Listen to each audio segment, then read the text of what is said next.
नमस्कार दोस्तों, आप सबका एक बार फिर स्वागत करते हैं आपके अपने कार्बन मिस्ट्री के ऑनलाइन पोर्टल पे। दोस्तों, एक और यूनिट यहाँ पे आज हम स्टार्ट कर रहे हैं जो कि आप स्क्रीन पे देख पा रहे हैं। इन्फॉर्मेशन सोर्स एंड सर्विसेज करके यहाँ पे यूनिट है। काफ़ी ज़्यादा अगर हम बात करें तो यहाँ से आपको लगभग आप यूँ मानिए कि 10 से 15 क्वेश्चन आपको इस यूनिट से आपको देखने को मिलेंगे।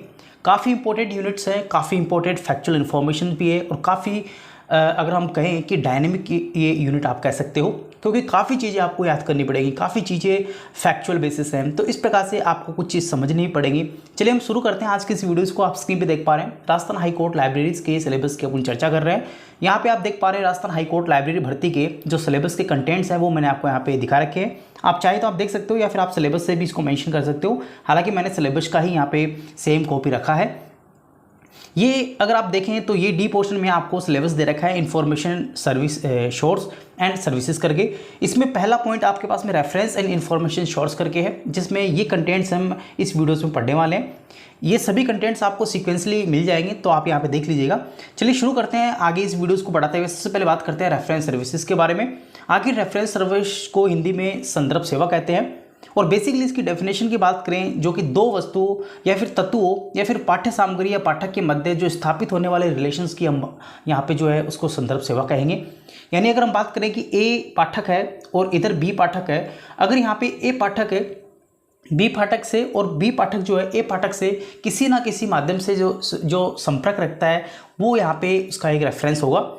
और यहाँ पे अगर मान लो कुछ चीज़ें यहाँ पे ए पाठक के पास में नहीं है, तो वो इसको रेफरेंस से बना के, यानी इसकी सहायता से वो जो मैटर है, वो जो पाठ्य पुस्तक है, वो यहाँ पे इसकी सहायता से अपनी लाइब्रेरीज में या फिर अपने पाठक को उपलब्ध करवा सकता है।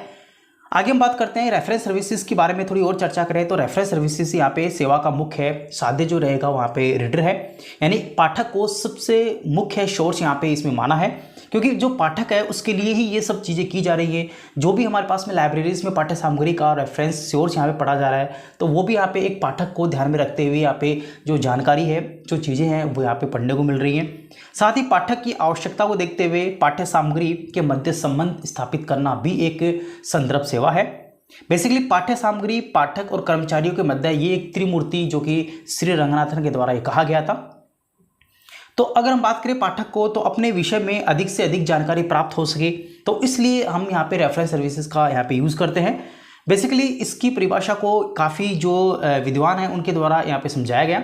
सबसे पहले विलियम बी चैल्डर्स की बात कर लेते हैं। इन्होंने कहा कि संदर्भ कार्य से तात्पर्य पुस्तकालय अध्यक्ष द्वारा पाठकों को सूची की जटिलता से परिचित करवाना, साथ ही प्रश्नों के उत्तर देने में संक्षेप में उपलब्ध साधनों को प्राप्त करने की एक सेवा संदर्भ सेवा है।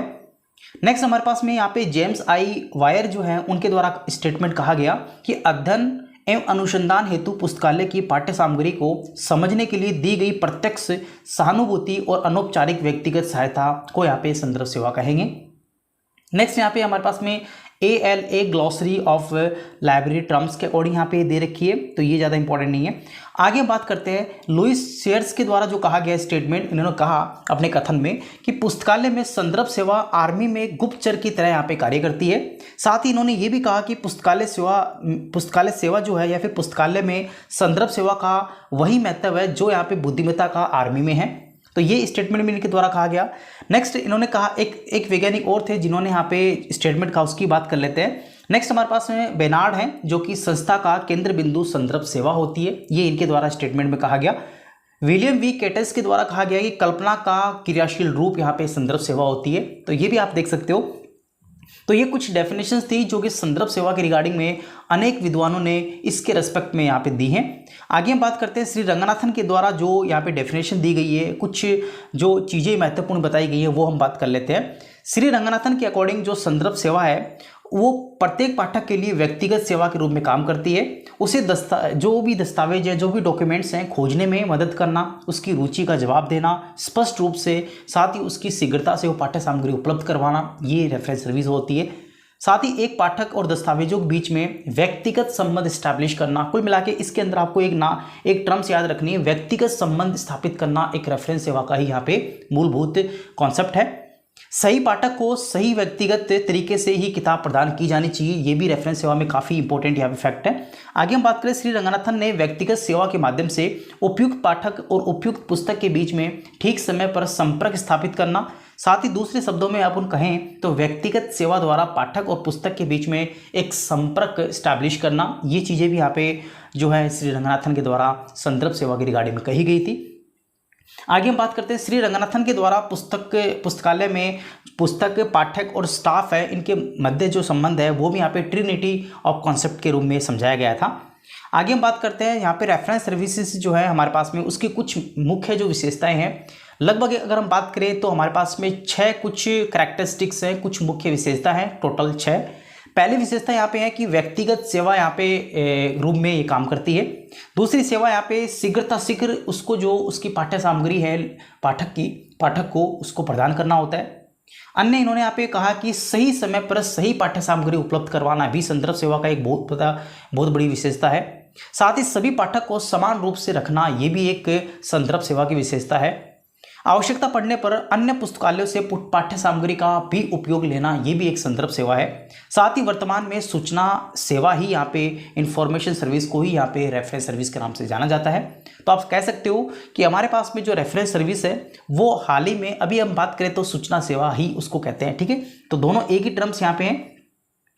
साथ ही हम बात करें, रेफरेंस सर्विसेज को समय के आधार पर 2 भागों में बांटा है। पहली रेडी रेफरेंस सर्विस, जो कि शॉर्ट रेंज जो रेफरेंस सर्विस भी कहते हैं। उसके बाद में लॉन्ग रेंज सर्विस, जिसे हम यहाँ पे दीर्घकालीन या फिर विस्तृत संदर्भ सेवा के नाम से भी जानते हैं।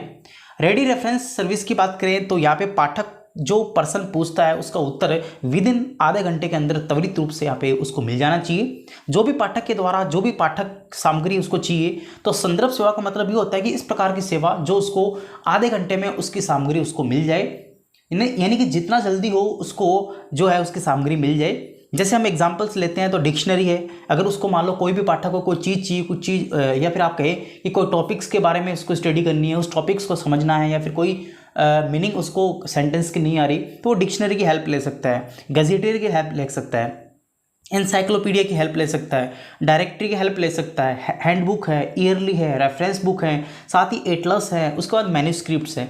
ये कुछ एग्जांपल्स हैं तो जो कि हमारे पास में रेडी रेफरेंस सर्विस, जिसे हम यहाँ पे शॉर्ट रेफरेंस सर्विस भी कहते हैं, जो कि श्री रंगनाथन के द्वारा ये दी गई थी।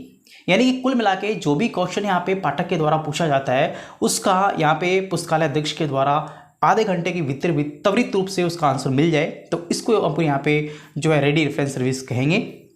जैसे हम एग्जांपल्स ले, जो कि प्रेमचंद की कौन सी पुस्तक पुस्तकालय में उपलब्ध है, तो तुरंत अपन को यहाँ पे उसका आंसर मिल सकता है। नेक्स्ट पर जो पुस्तकालय पर सूची कहाँ रखी हुई है, तो ये भी एक त्वरित प्रकार की जो है इन्फॉर्मेशन है, तो त्वरित प्रकार के क्वेश्चन है जिसको तुरंत अपन आंसर के माध्यम से दे सकते हैं। तो ये हमारे पास में इसके एग्जाम्पल्स थे शॉर्ट सर्विस रेंज के। आगे हम बात करते हैं लॉन्ग रेंज रेफरेंस सर्विसेज के बारे में। जब पाठक किसी से प्रश्न पूछता है तो उसका उत्तर जो है आधे घंटे से ज़्यादा उसको लगे, यानी काफ़ी समय उसको उस उत्तर को खोजने में लगे, या फिर आप यूँ समझे कि उस उत्तर का, उस पर्सन का आंसर देने में उसको आधे घंटे से ज़्यादा यहाँ पे टाइम लगे, तो इस प्रकार की सर्विसेज को लॉन्ग रेंज रेफरेंस सर्विस कहेंगे।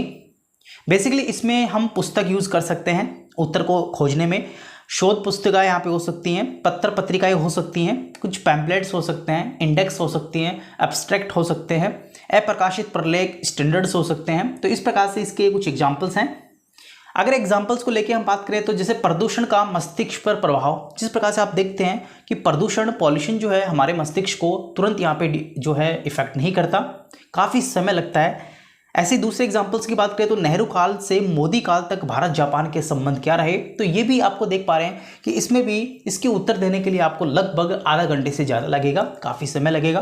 तो इस प्रकार के सर्विसेज को लॉन्ग रेंज रेफरेंस सर्विस कहते हैं। आगे हम बात करते हैं, लॉन्ग रेंज रेफरेंस सर्विस को मुख्यतः 3 भागों में बांटा है। जैसे प्रिपरेशन करना, सर्विसेज और एसिमुलेशन करना, यानी कि तैयारी, सेवा, समीकरण को, इसको 3 भागों में बांटा है। आगे हम बात करते हैं नेक्स्ट टॉपिक को, इनिशिएशन, जिसे हम यहाँ पे दीक्षा भी कहते हैं। अगर आप देखें तो आप कभी भी किसी भी संस्था में जाते हैं या फिर किसी भी आश्रम में जाते हैं तो अपन यहाँ पे मोस्ट ऑफली एक क्वेश्चन, एक टर्म सुनते हैं, दीक्षा लेना। ठीक है, दीक्षा लेना का मतलब होता है कोई दक्षिणा लेना, ज्ञान लेना, आप ये समझिए।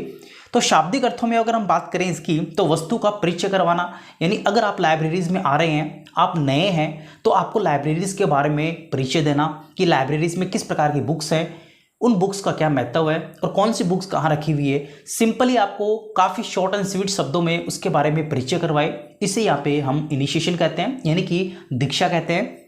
पाठक को पुस्तक का संग्रह, विभिन्न कक्षों, नियमों इत्यादि के बारे में जानकारी देना। साथ ही यहाँ पे पुस्तकालय में पाठकों को दीक्षा का अर्थ होता है पुस्तकालय का परिचय, इंट्रोडक्शन ऑफ द लाइब्रेरीज। उसके बाद नए आने वाले पाठकों के लिए दीक्षा का कार्य काफ़ी इंपॉर्टेंट होता है, क्योंकि उनको कुछ चीज़ें पता नहीं होती लाइब्रेरीज में किस प्रकार से उसको उपयोग लेना है, कौन सी पाठ्य सामग्री उसको कहाँ मिलेगी। तो इन सभी के बारे में परिचय देना ये इनिशिएशन कहलाता है। नए उपयोगकर्ताओं के लिए दीक्षा प्रोग्राम श्री रंगनाथन ने यहाँ पे दिया था। श्री रंगनाथन ने नए पाठकों को लक्षित रेफरेंस सर्विस को भी यहाँ पे दीक्षा कहा। साथ ही पाठकों को दीक्षा का अर्थ यहाँ पे उन्मुखीकरण यानी कि ओरिएंटेशंस का, जैसे आप यहाँ पे देखते हो काफ़ी बड़े बड़े सेमिनार्स में आप जाते हैं तो वहाँ पे ओरिएंटेशन प्रोग्राम स्टार्ट किए जाते हैं। जैसे अगर हम बात करें, जैसे 12वीं क्लास आपने कर ली, सपोज कर लीजिए, या फिर आप यूँ सोचिए कि आप लाइब्रेरीज़ की प्रिपरेशन कर रहे हैं। जैसे आप लाइब्रेरीज़ में सेलेक्ट हो जाएंगे तो आप जैसे ही अपने डिपार्टमेंट्स में ज्वाइन करने जाएंगे तो वहाँ पे आपको कुछ सेमिनार्स या फिर कुछ बड़े आपके सीनियर्स के द्वारा यहाँ पे कुछ इंस्ट्रक्शन आपको दिए जाएंगे कि लाइब्रेरीज़ में क्या क्या काम करना होता है। कुछ ट्रेनिंग्स दी जाएंगी आपको, कुछ आपको ऐसे कोई छोटे छोटे प्रोग्राम्स दिए जाएंगे कि आपको अपनी सर्विस में क्या करना है, कैसे करना है, कैसे कौन सी जगह क्या चीज़ मिलेगी। तो ये सभी जानकारी जो है फर्स्ट रूप में आपको दी जाती है, यानी पहले शुरुआती दौर में दी जाती है। तो उससे हम यहाँ पे इनिशिएशन कहते हैं, उसे हम ओरिएंटेशन प्रोग्राम भी कहते हैं। ठीक है, नेक्स्ट हम बात करें, दीक्षा बेसिकली 3 प्रकार से आप समझ सकते हो। प्रत्यक्ष रूप में अगर हम बात करें, जैसे आप पुस्तकालय के अंदर जाएं तो पुस्तक जो पुस्तकालय अध्यक्ष है उसके द्वारा डायरेक्ट आपको उसका यहाँ पे इंट्रोडक्शन दिया जाए, या फिर आपको किसी भी पाठक के द्वारा पुस्तकालय में जो है, जो पुस्तकालय अध्यक्ष के द्वारा ना देके आप किसी पैम्पलेट्स के हेल्प से ले, वहाँ पे कुछ न्यूज़पेपर को पढ़ के ले, या फिर वहाँ पे जाके आप लाइब्रेरीज में चीज़ों को देखें कि कहाँ कौन सी चीज़ पड़ी हुई है। यानी आप डायरेक्ट, आपको लाइब्रेरियंस आपको इंस्ट्रक्शन नहीं दे रहे कि कहाँ पे कौन सी चीज़ पड़ी हुई है, आप ही जाके वहाँ पे उन चीज़ों को समझ रहे हैं, उन चीज़ों को देख रहे हैं कि कौन सी पाठ्य सामग्री कौन से रैक पे रखी हुई है, कौन सी पुस्तक जो है हमें कहाँ मिलेगी, कौन से सब्जेक्ट की पुस्तक कहाँ रखी हुई है। ये सभी चीज़ें जो है वो अप्रत्यक्ष में आती हैं। आगे हम बात करते हैं मिश्रित रूप, दोनों को अगर अपन बात करें दोनों की, तो दोनों ही यहाँ पे मिश्रित रूप में कहलाते हैं। श्री रंगनाथन के अनुसार पाठक जो है वो 4 प्रकार से इन्होंने बांटा है। बेसिकली पहला पाठक हो सकता है कि कुछ पाठक नवीन हो, सामान्य पाठक भी हो सकते हैं, साधारण पाठक भी हो सकते हैं, और विषय विशेषज्ञ पाठक भी हो सकते हैं। यानी आपके पास में जो भी जो नए कैंडिडेट आ रहे हैं, हो सकते हैं वो नए कैंडिडेट्स हो सकते हैं वो सामान्य पाठक हो सकते हैं वो साधारण हो, और हो सकते हैं वो विषय विशेषज्ञ हों। जेम्स आई वायर के द्वारा जो कहा गया है 1930 में 3 सिद्धांतों के जो है उनको अपनी बुक्स में बुक्स को आधार बनाते हुए उन्होंने दिया। उनकी books basically reference work, A text book for student of library works and librarian उसकी बुक्स थी, जो कि यहाँ पे इन्होंने 3 प्रकार के यहाँ पे इसमें जो कॉन्सेप्ट है वो समझाए हैं प्रिंसिपल्स को।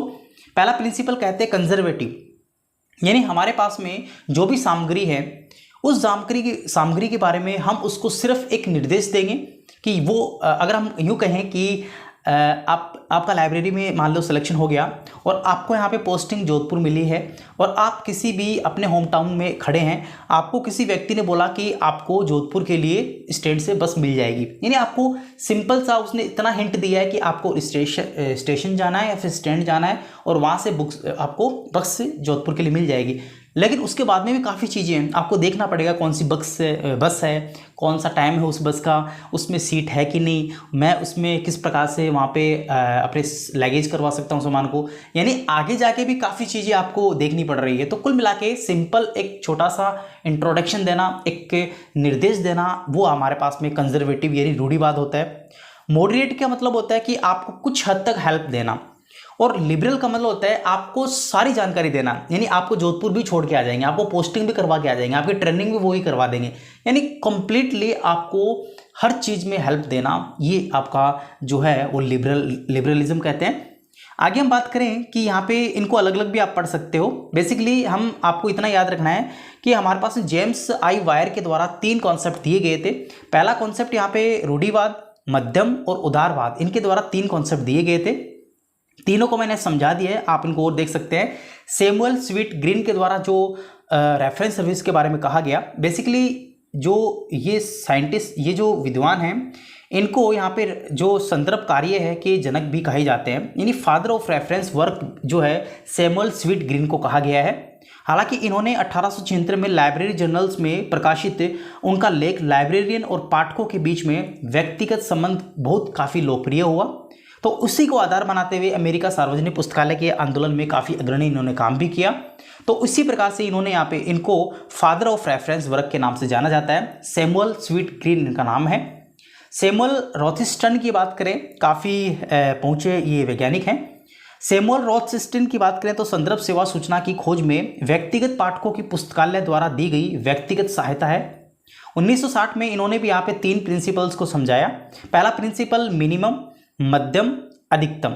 न्यूनतम यानी कि मिनिमम का मतलब होता है आप किसी को बहुत कम जानकारी दो और उसके पीछे कुछ कारण डाल दो कि मैं जानबूझ के वो जानकारी नहीं देना चाहता या फिर मुझे वो चीज़ के बारे में पता नहीं है।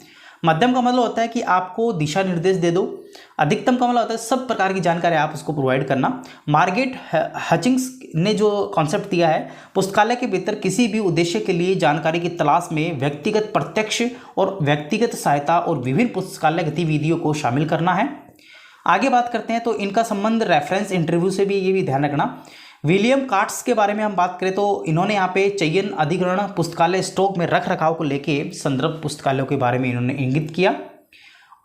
उसके बाद में अमेरिकन लाइब्रेरी एसोसिएशन 1942 में 6 प्रकार के कार्य जो है वो रेफरेंस सर्विस के बताए। पहला कार्य इन्होंने बताया कि अगर हम शॉर्ट में इसको लिखें तो SIGIBA, ठीक है। आप यूँ देखें, एक मिनट थोड़ा सा मैं ऊपर कर देता हूँ। यहाँ देखिए SI यानी सब इंस्पेक्टर, ग्रुप इंस्ट्रक्टर और हमारे पास में BA पास, ठीक है। ये शॉर्ट ट्रिक है, आप इसको याद कर लीजिएगा। SIGIBA पास, ठीक है। यानी SI मतलब सब इंस्पेक्टर, यानी अब हम बात करते हैं। S का मतलब होता है सुपरविजन करना, I का मतलब इंफॉर्मेशन, G का मतलब गाइडेंस, I का मतलब इंस्ट्रक्शन, B का मतलब बिब्लियोग्राफिक और E मतलब अप्राइशन। तो ये हमारे पास में 6 जो मुख्य कॉन्सेप्ट हैं 1942 में अमेरिकन लाइब्रेरी एसोसिएशन है उसके द्वारा रेफरेंस बुक्स के या फिर रेफरेंस सर्विस के बारे में कहा था। 6 प्रकार के ये कार्य हैं। इंपॉर्टेंस की बात करें तो यहाँ पे श्री रंगनाथन ने 1928 में मद्रास यूनिवर्सिटी में पुस्तकालय संदर्भ सेवा का शुरुआत की। हालांकि 1930 में इन्होंने पूर्ण रूप से संदर्भ सेवा का विकास किया। श्री रंगनाथन ने संदर्भ सेवा आरंभ करने वाला देश जो है वो अमेरिका है। 1876 में इन्होंने शुरू की। संदर्भ विकास विभाग को पुस्तकालय का हृदय भी कहा जाता है। श्री रंगनाथन ने संदर्भ सेवा को एक व्यक्तिगत सेवा के रूप में भी कहा। 1937 में मद्रास यूनिवर्सिटी के द्वारा ही यहाँ पे रेफरेंस लाइब्रेरियन पद का सृजन किया गया, जो कि भारत में पहला पद था। संदर्भ सेवा के अंदर हम बात करें, श्री रंगनाथन के अनुसार गहन प्रकृति में की संदर्भ सेवा को प्रलेख सेवा भी कह सकते हो, यानी काफ़ी इसमें आपको डिटेल्ड जो इन्फॉर्मेशन है वो मिलेगी। उसके बाद में आस्क लाइब्रेरियन एनीथिंग के बारे एक वाक्यांश है जो कि मेलविन डेवी जो है उनके द्वारा ये दिया गया था। सैमुअल एस ग्रीन जो हैं उनको रेफरेंस लाइब्रेरियन पदनाम के कर्मचारियों को नियुक्त करने वाले पहले व्यक्ति थे। इन्होंने यहाँ पे रेफरेंस लाइब्रेरियन नाम करके जो लाइब्रेरियन है उनको यहाँ पे नियुक्त किया था। संदर्भ विभाग मेलविन डेवी ने सबसे पहले इसका प्रयोग किया। संदर्भ सेवा की कॉन्सेप्ट जो है वो सैमुअल स्वीट ग्रीन को ने दिया। हालांकि संदर्भ सेवा का जनक भी यहाँ पे सैमुअल स्वीट ग्रीन को यहाँ पे कहा गया। दस्तावेजों के लिए उपयोगकर्ताओं का संपर्क पुस्तकालय कर्मचारियों में स्थापित करना इसका मुख्य काम है। आगे हम बात करते हैं इन्फॉर्मेशन सर्विसेज के बारे में। हालांकि ये सभी सर्विसेज 1 बाय 1 अपन पढ़ेंगे, जो कि इसमें रेफरेंस सर्विस है, रेफरल सर्विस है, डॉक्यूमेंट डिलीवरी है, लिटरेचर सर्च है, बिब्लियोग्राफिक है, एब्स्ट्रैक्टिंग एंड इंडेक्सिंग है, रेप्रोग्राफिक है, ट्रांसलेशन है, करंट अवेयरनेस सर्विस है। ये सभी सर्विसेज SDI है। ये सभी चीज़ नेक्स्ट टॉपिक की बात करेंगे जो कि आप स्क्रीन पे देख पा रहे हैं, करंट अवेयरनेस सर्विस, जिसे शॉर्ट में CAS भी कहते हैं। बेसिकली इसको हिंदी में हम बात करें तो करंट अवेयरनेस सर्विसेज कहते हैं, जिसमें काफ़ी प्रकार के नए अपडेट्स को लेके और जो भी करंट में न्यूज़ चल रही होती है, फिर करंट अपडेट जो भी होते हैं वो हम सभी जो है वो इसमें शामिल करते हैं। इस सर्विसेज को यहाँ पे अलर्टिंग सर्विस भी कहते हैं, जिसमें हमें अलर्ट रहना पड़ता है। जो भी करंट अपडेट्स हैं, जो भी जनरल अवेयरनेस की जो चीज़ें हैं, उनको अपडेट करते रहना यहाँ पे इस सर्विस में बताया गया है। तो ये सेवाएं उपयोगकर्ताओं की रुचि की विशिष्ट क्षेत्रों में वर्तमान शोध अप टू डेट रखने के लिए यहाँ पे जो है उत्साहित करते हैं। साथ ही इस सेवा के अंतर्गत व्यक्तियों के लिए अध्ययन करना, शोध करना, विषयों पर नवीनतम जानकारी इकट्ठा करना इसमें शामिल किया जाता है।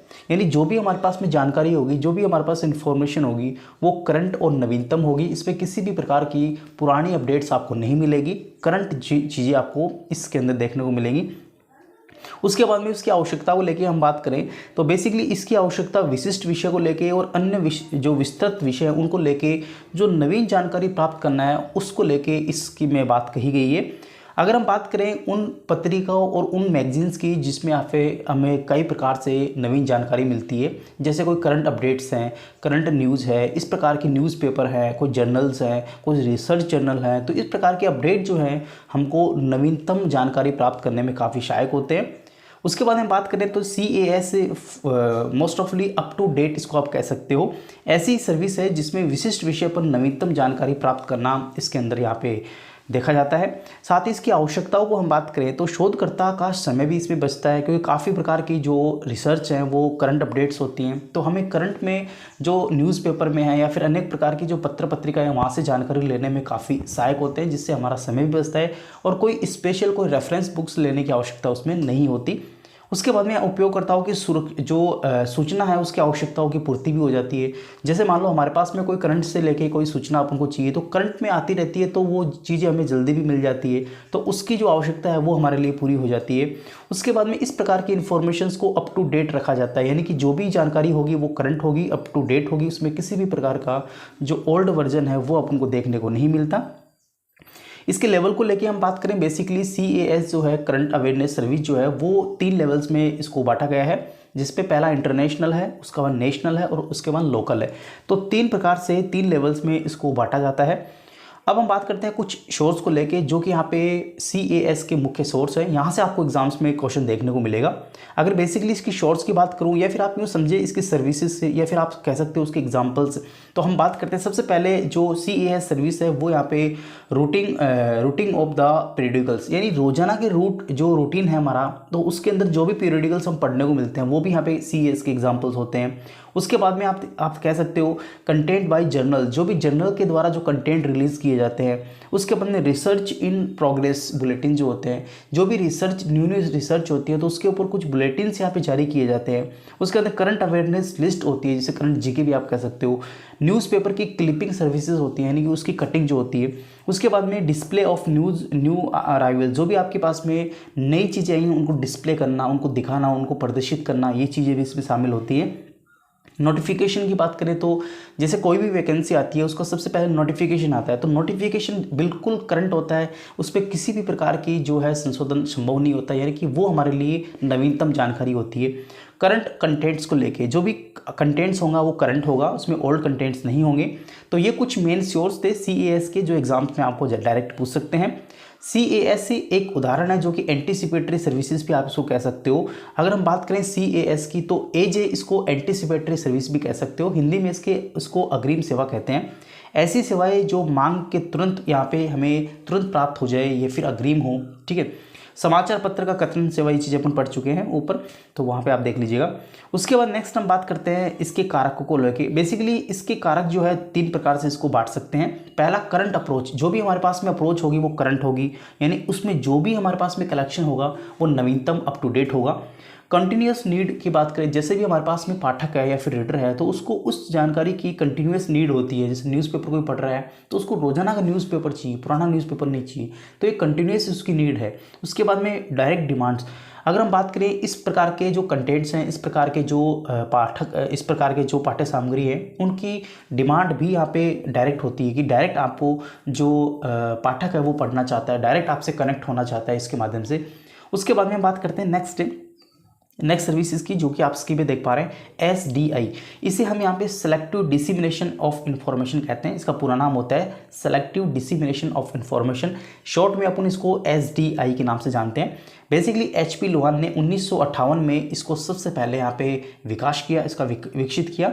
इसको मूल प्रकार से यहाँ पे दो घटकों में बांट सकते हैं, एक यूज़र, एक डॉक्यूमेंट्स। यानी जो भी डॉक्यूमेंट्स है वो यूज़र के लिए हेल्पफुल होगा, और जो भी डॉक्यूमेंट्स में जानकारी होगी वो यहाँ पे एक सेलेक्टिव होगी, विशिष्ट होगी, यानी कि जो हमारे को चाहिए वैसी ही जानकारी उसको डॉक्यूमेंट्स में मिलेगी। तो इस प्रकार से आप दो प्रकार से यूजर्स को डिवाइड कर सकते हो। एसडीआई एक प्रकार की CAS सर्विस है, जिसे अपन करंट अवेयरनेस सर्विस कह रहे हो, बेसिकली उसी का अल्टरनेट फॉर्म है। यहाँ पे जो उपयोगकर्ताओं को उपयोगकर्ताओं के हित में के क्षेत्र में नवीनतम विकास से संपर्क बनाए रखता है। साथ ही यहाँ पे दूसरे शब्दों में हम कहें तो ये व्यक्तिगत सेवा है जो व्यक्तियों को उपयोगकर्ता के एक समूह के अनुसार उनको प्रदान की जाती है। उसकी विशेषताओं की बात करें तो बेसिकली CAS में आपने देखा जो भी वर्जन है वो अपडेट होता है, जो भी मैटर होता है वो अपडेट होता है, और उसी अपडेटेड वर्जन में जो भी हमारे अकॉर्डिंग होता है, यानी हमारे को चूज जो चाहिए, जैसे मान लो मुझे इकोनॉमिक्स पढ़ना है तो CAS में जो करंट अपडेट्स का इकोनॉमिक्स है वो आपको देखना पड़ेगा। और उसके बाद में आपकी चॉइस है कि आपको इकोनॉमिक्स पढ़ना है, आपको ज्योग्राफी नहीं पढ़ना, आपको मैथ्स नहीं पढ़ना, आपको साइंस नहीं पढ़ना।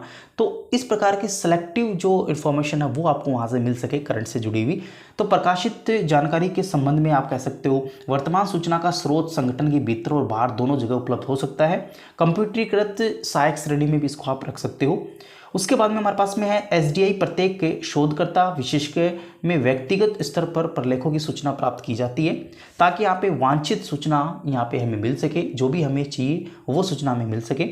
एसडीआई एक प्रकार की सामयिक अभियंता सेवा का एक नवीन वर्जन है, यानी कि नवीन स्वरूप है। इस सेवा के अंतर्गत वैज्ञानिक तकनीशियन उनके विषय से संबंधित जो भी जानकारी होती है सेलेक्टिव, वो यहाँ पे देखने को मिलती है। एसडीआई को CAS का एक भाग माना जाता है। बेसिकली RSS यानी कि रीच साइट समरी को एसडीआई सेवा के विकल्प यानी अल्टरनेटिव के रूप में आप मान सकते हो। RSS का पूरा नाम रीच साइट समरी होता है, जो कि एसडीआई के अंदर यहाँ पे अल्टरनेट रूप में यूज होता है। RSS फीड की बात करें में स्वचालित रूप में डेटास को सिंडिकेट करने में सक्षम बनाता है। एसडीआई एक उपयोगकर्ता उन्मुख वर्तमान सूचना इंफॉर्मेशन सर्विस है, यानी कि यूजर ओरिएंटेशन जो है वो यहाँ पे एसडीआई को कहा गया है। लोहान के डिज़ाइन के ऊपर आधारित मैकेनाइज्ड एसडीआई सिस्टम को पहली बार 1959 में यॉर्क टाउन हॉल में न्यूयॉर्क सिटी में इसको पब्लिश किया गया था IBM कॉरपोरेशन के द्वारा। बेसिकली एसआरआर का जो कहना है एसडीआई के बारे में, इन्होंने कहा कि पाठकों को तथा यथातथ्य सर्वांगपूर्ण साथ ही उसके शीघ्रकारी सूचना प्राप्त करना एक यहाँ पे माध्यम है। एचपी लोहान जो एसडीआई की किसी भी संस्था के प्रदत्त वह सेवा है जो नवीन सूचना की इकाइयों को एक विशिष्ट सूचना प्रदान करना है। उसके बाद में इसके कुछ मुख्य 8 कार्य हैं। एसडीआई के जो कार्य हैं वो 8 प्रकार के कार्य हैं, जिसको 8 प्रकार से स्पेशलाइज्ड किया है एचपी लोहान ने 1958 में। उन्होंने कहा है कि सबसे पहले यहाँ पे रीडर प्रोफाइल्स को इन्होंने मान्यता दी है। पाठक की प्रोफाइल्स के बारे में documents profile, matching of profiles, notification, feedback of recording of response, उसके बाद में readjustment of profile, responding of the request of user, computer based SDI. तो ये हमारे पास में 8 इसके अलग अलग प्रकार के जो कार्य क्षेत्र थे, यानी कि जिस क्षेत्र में काम करता है, जैसे रीडर प्रोफाइल्स बनाने में है, डॉक्यूमेंट्स प्रोफाइल बनाने में है, मैचिंग ऑफ प्रोफाइल्स में है, नोटिफिकेशन में है, फीडबैक ऑफ रीडिंग रिस्पॉन्स में है, रीएडजस्टमेंट ऑफ प्रोफाइल्स में है, उसके बाद में रेस्पॉन्डिंग ऑफ रिक्वेस्ट यूजर्स में है, उसके बाद कंप्यूटर बेस्ड जो एसडीआई उसमें है। तो ये 8 प्रकार के क्षेत्र हैं जो कि आपको एग्जाम्स में आपको देखने को मिल जाएगा। एचपी लोहान के बारे में थोड़ी चर्चा करें तो इन्होंने लोहान एल्गोरिथम, KWIC इंडेक्सिंग और एसडीआई इस प्रकार के जो हैं कॉन्सेप्ट दिए हैं। 1958 में एचपी लोहान ने सबसे पहले ए बिजनेस इंटेलिजेंस सिस्टम पेपर में इसको पब्लिश किया था, जो कि एसडीआई के रूप में जाना जाता है। उसके बाद नेक्स्ट इंटर लाइब्रेरी ड्रॉइंग के बारे में बात करें। बेसिकली ये ओल्डेस्ट फॉर्म है, ये सबसे पुरानी टेक्निक्स मानी जाती है जिसमें पुस्तकालय को रेफरेंस रूप में यूज़ करना होता है। बेसिकली इसको दस्तावेज वितरण, दस्तावेज आपूर्ति, इंटर लैंडिंग, साथ ही इंटर लाइब्रेरी सर्विसेज और इंटर लोन या रिसोर्स शेयरिंग के नाम से भी जानते हैं। इसमें बेसिकली A पुस्तकालय B पुस्तकालय से अपने सामग्रीज को शेयर करने का काम करता है। इसे अपने यहाँ पे रेफरेंस सर्विस के रूप में भी देख सकते हैं। साथ ही हम बात करें, यह एक ऐसी सेवा है जिसमें पुस्तकालय के संरक्षकों को भौतिक सामग्री उधार लेने, साथ ही अन्य पुस्तकालय में रखे गए इलेक्ट्रॉनिक्स दस्तावेज को प्राप्त करने में सक्षम बनाता है।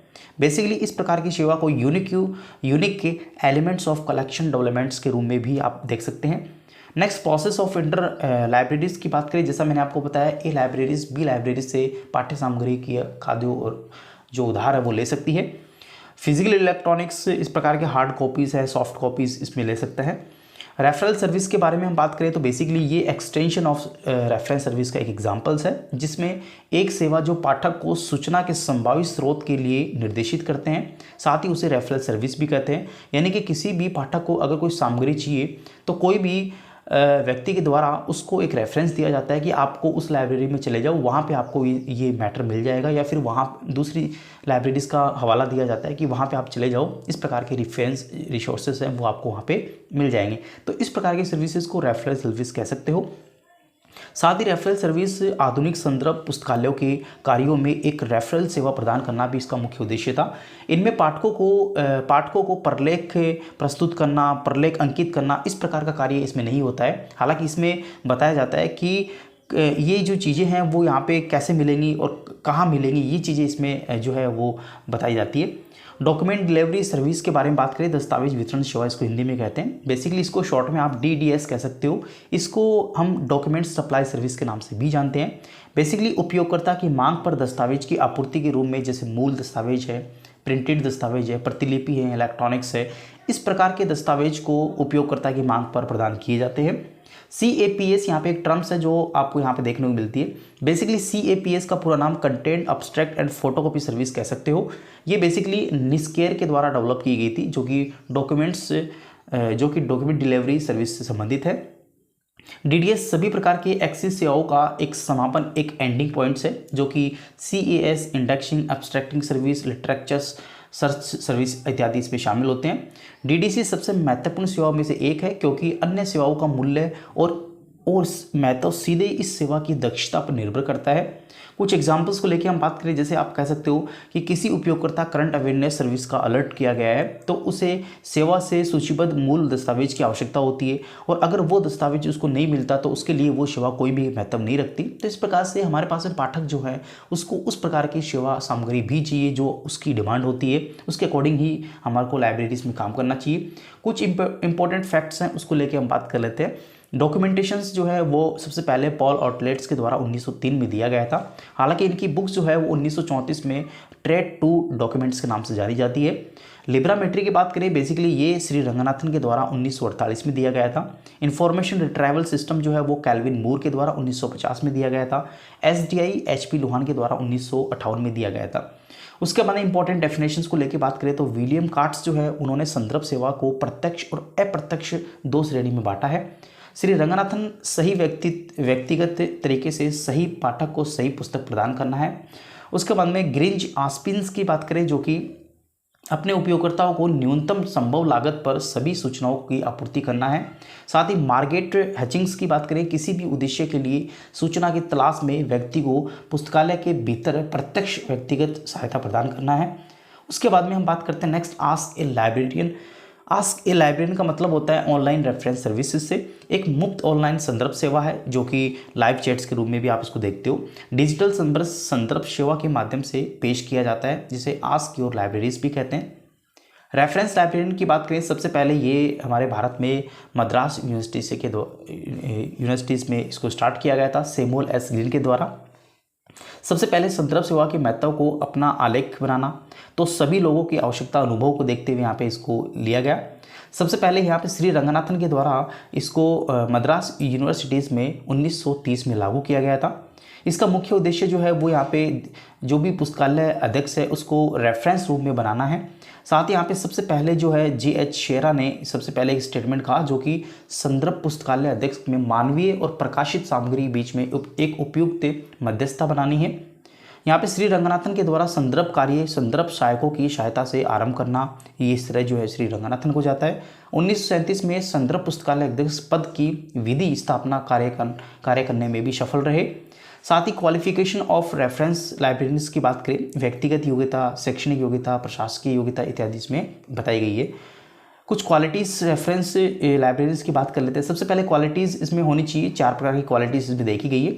सबसे पहले क्वालिटी शत्रुघ्न, फिर लक्ष्मण और एक भरत और एक राम की को बेस बना के यहाँ पे इसकी क्वालिटीज़ का जो है वो समझाया गया है। सबसे पहले शत्रुघ्न हम बात करें, पहली क्वालिटी शत्रुघ्न, बेसिकली पाठकों को संदर्भ सेवा प्रदान करने के समय अपने स्वाभिमान को वश में रखना चाहिए, जैसे स्वार्थ भाव से दूर रहना चाहिए।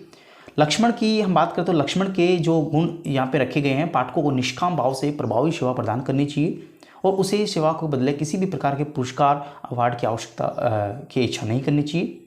भरत की बात करें तो भरत यहाँ पे चुपके से कठिन परिश्रम करना चाहिए, अतः कर्ण के अनुसार पुस्तकालय में उपलब्ध सभी प्रलेखों के बारे में सामग्री जानकारी प्राप्त करने के लिए पाठकों की सेवा संबंधी जानकारी प्रदान। राम से जो तुलना की गई है वो यहाँ पे हर परिस्थिति में खुश रहकर पाठकों को प्यार से, अपने सम्मान से उसको मोल लेना चाहिए और जो भी पाठक हमारे पास में लाइब्रेरीज में आता है तो उसको बड़े प्यार से उसकी पाठ्य सामग्री उपलब्ध करवा देना चाहिए। तो ये एक राम की क्वालिटीज़ को यहाँ पे दिखाया गया है।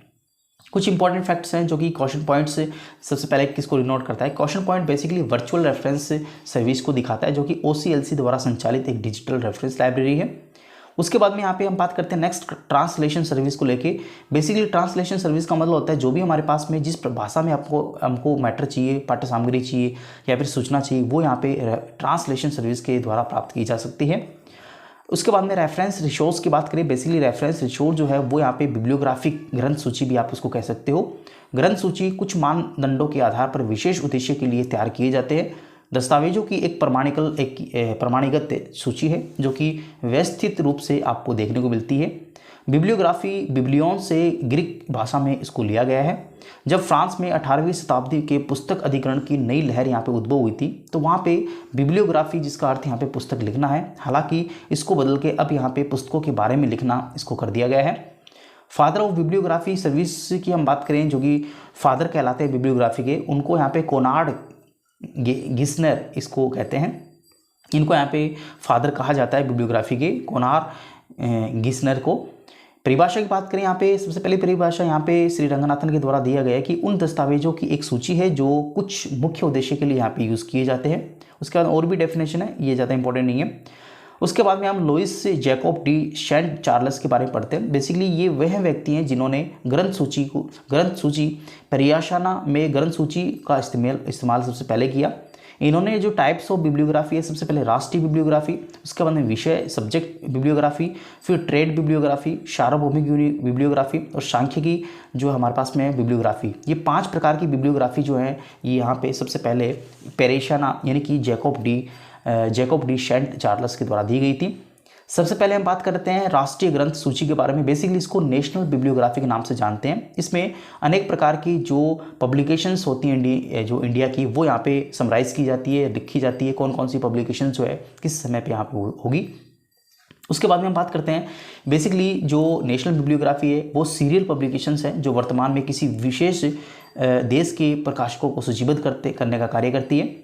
इंडियन नेशनल बिब्लियोग्राफी बेसिकली यहाँ पे सबसे पहले यहाँ पे CRL के द्वारा यानी कि सेंट्रल रेफरेंस लाइब्रेरीज के द्वारा यहाँ पे 1958 में इसको विकसित किया गया था, जो कि ministry of art and cultures के अंडर में आता है। सबसे पहले इसका पब्लिकेशन 15 अगस्त 1958 में किया गया और CRL के द्वारा किया गया था। बेसिकली इसको सेकेंडरी सोर्स के रूप में आप जान सकते हो।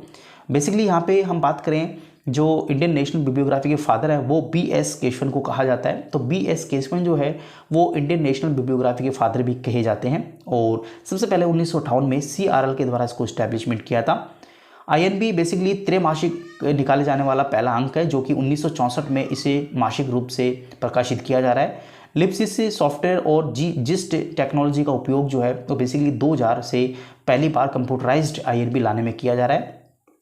INB की उपयोगिता को लेकर हम बात करें तो बेसिकली इसकी उपयोगिता बौद्धिक उत्पादन के रिकॉर्ड्स रखना है, साथ ही अंग्रेजी सहित भारत में अनेक प्रकार की 14 भाषाओं में इसको पब्लिश करना है। इस डेटा को 14 भाषा ध्यान रखना 14 पुस्तकों और प्रकाशकों के लिए व्यापक प्रचार स्रोत करना है, लाइब्रेरियन पुस्तक विक्रेता के लिए पुस्तक चयन करना है।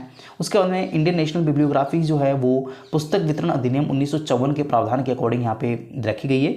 तो इसमें यहाँ पे एक टेबल है जो कि आपके लिए काफ़ी इंपॉर्टेंट है। 14 भाषाओं में इसको जो है पब्लिश किया जाता है। सबसे पहले आपसे एग्जाम में पूछ सकता है कि जो आसामीस है उसको किस रूप में लिखते हैं, तो ASM आसामी, BEN बंगाली, इंग्लिश को ENG, उसके बाद में गुजराती को GUJ और हिंदी को HIN, कन्नाडा को यहाँ पे KAN, मलयालम को MAL, मराठी को MAR, ओरिया को ओडिया से कहते हैं ORI, पंजाबी को PAN, संस्कृत को SAN, तमिल को TAN, तेलुगु को TEL और उर्दू को URD। इस स्टेटमेंट से इसको जाना जाता है। ठीक है, ये हमारे पास में जो थी वो INB के बारे में था। ये INB जो है, जो INB की प्रविष्टियाँ हैं उनको एक वर्गीकृत विषय वर्गीकरण की DDC की 22वीं एडिशंस के अनुसार उनको व्यवस्थित किया गया है। आगे हम बात करें नेक्स्ट, अगर आप देखें तो यहाँ पे पहली कंप्यूटराइज जो की गई थी इंडियन नेशनल बिब्लियोग्राफी वो 2000 में जून में किया गया था। उसके बाद INB के कुछ पार्ट है जो कि यहाँ पे एग्जाम में पूछ लिए जाते हैं। जनरल एक सामान्य पार्ट, एक गवर्नमेंट पार्ट्स है। वापस से जनरल पार्ट्स को 2 भागों में बांटा गया है जो कि अल्फ़ाबेटिकल और क्लासिफाइड है। इसी प्रकार से गवर्नमेंट वाले पार्ट को भी 2 भागों में बांटा गया है। प्रेजेंट में इंडियन नेशनल बिब्लियोग्राफी को 3 भागों में बांटा गया है जो कि क्लासिफाइड, ऑथर और टाइटल इंडेक्स के रूप में बांटा गया है। INB के पब्लिकेशंस को लेके बात करें, 1958 में सबसे पहले त्रैमासिक पब्लिकेशन किया जाता था, लेकिन 1964 में इसको मासिक रूप से पब्लिश किया जा रहा है। WCR सेकंड एडिशंस है कैटलॉगिंग के लिए उपयोग किया जाता है। इस भाग में अनेक प्रकार की जो एंट्रीज हैं उनको अल्फ़ाबेटिकल रूप में व्यवस्थित किया जाता है। सेक्शन ऑफ बुक्स के रूप में यहाँ पे INB को भी यहाँ पे यूज़ किया जाता है। इंडेक्स इंडियाना नेक्स्ट टॉपिक हमारे पास में इंडेक्स इंडियाना। बेसिकली ये 1977 में CRL के द्वारा पब्लिश किया जाता है।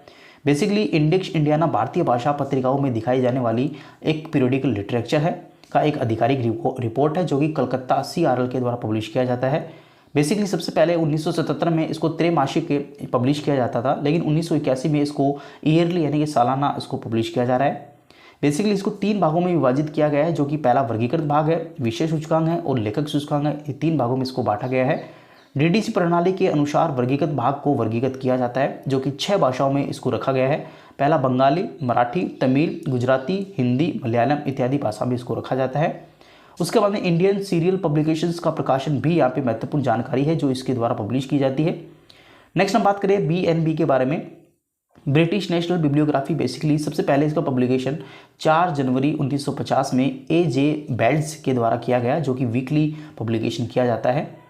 बेसिकली इसका इस्टेब्लिशमेंट लियोनल मैक कॉल्विन के द्वारा किया गया था और हाल ही में इसका पब्लिकेशन लंदन से किया जाता है जो कि UK की रिपब्लिक ऑफ आयरलैंड में प्रकाशित किया जाता है। तो ये हमारे पास में BNB था। उसके बाद CBI की बात करें, कम्युनिटी बुक इंडेक्स को लेके हम बात करें, बेसिकली 1898 में न्यूयॉर्क सिटीज़ में मंथली करके यहाँ पे ये मैगजीन्स के रूप में पब्लिश किया जाता है HP लोहान के द्वारा,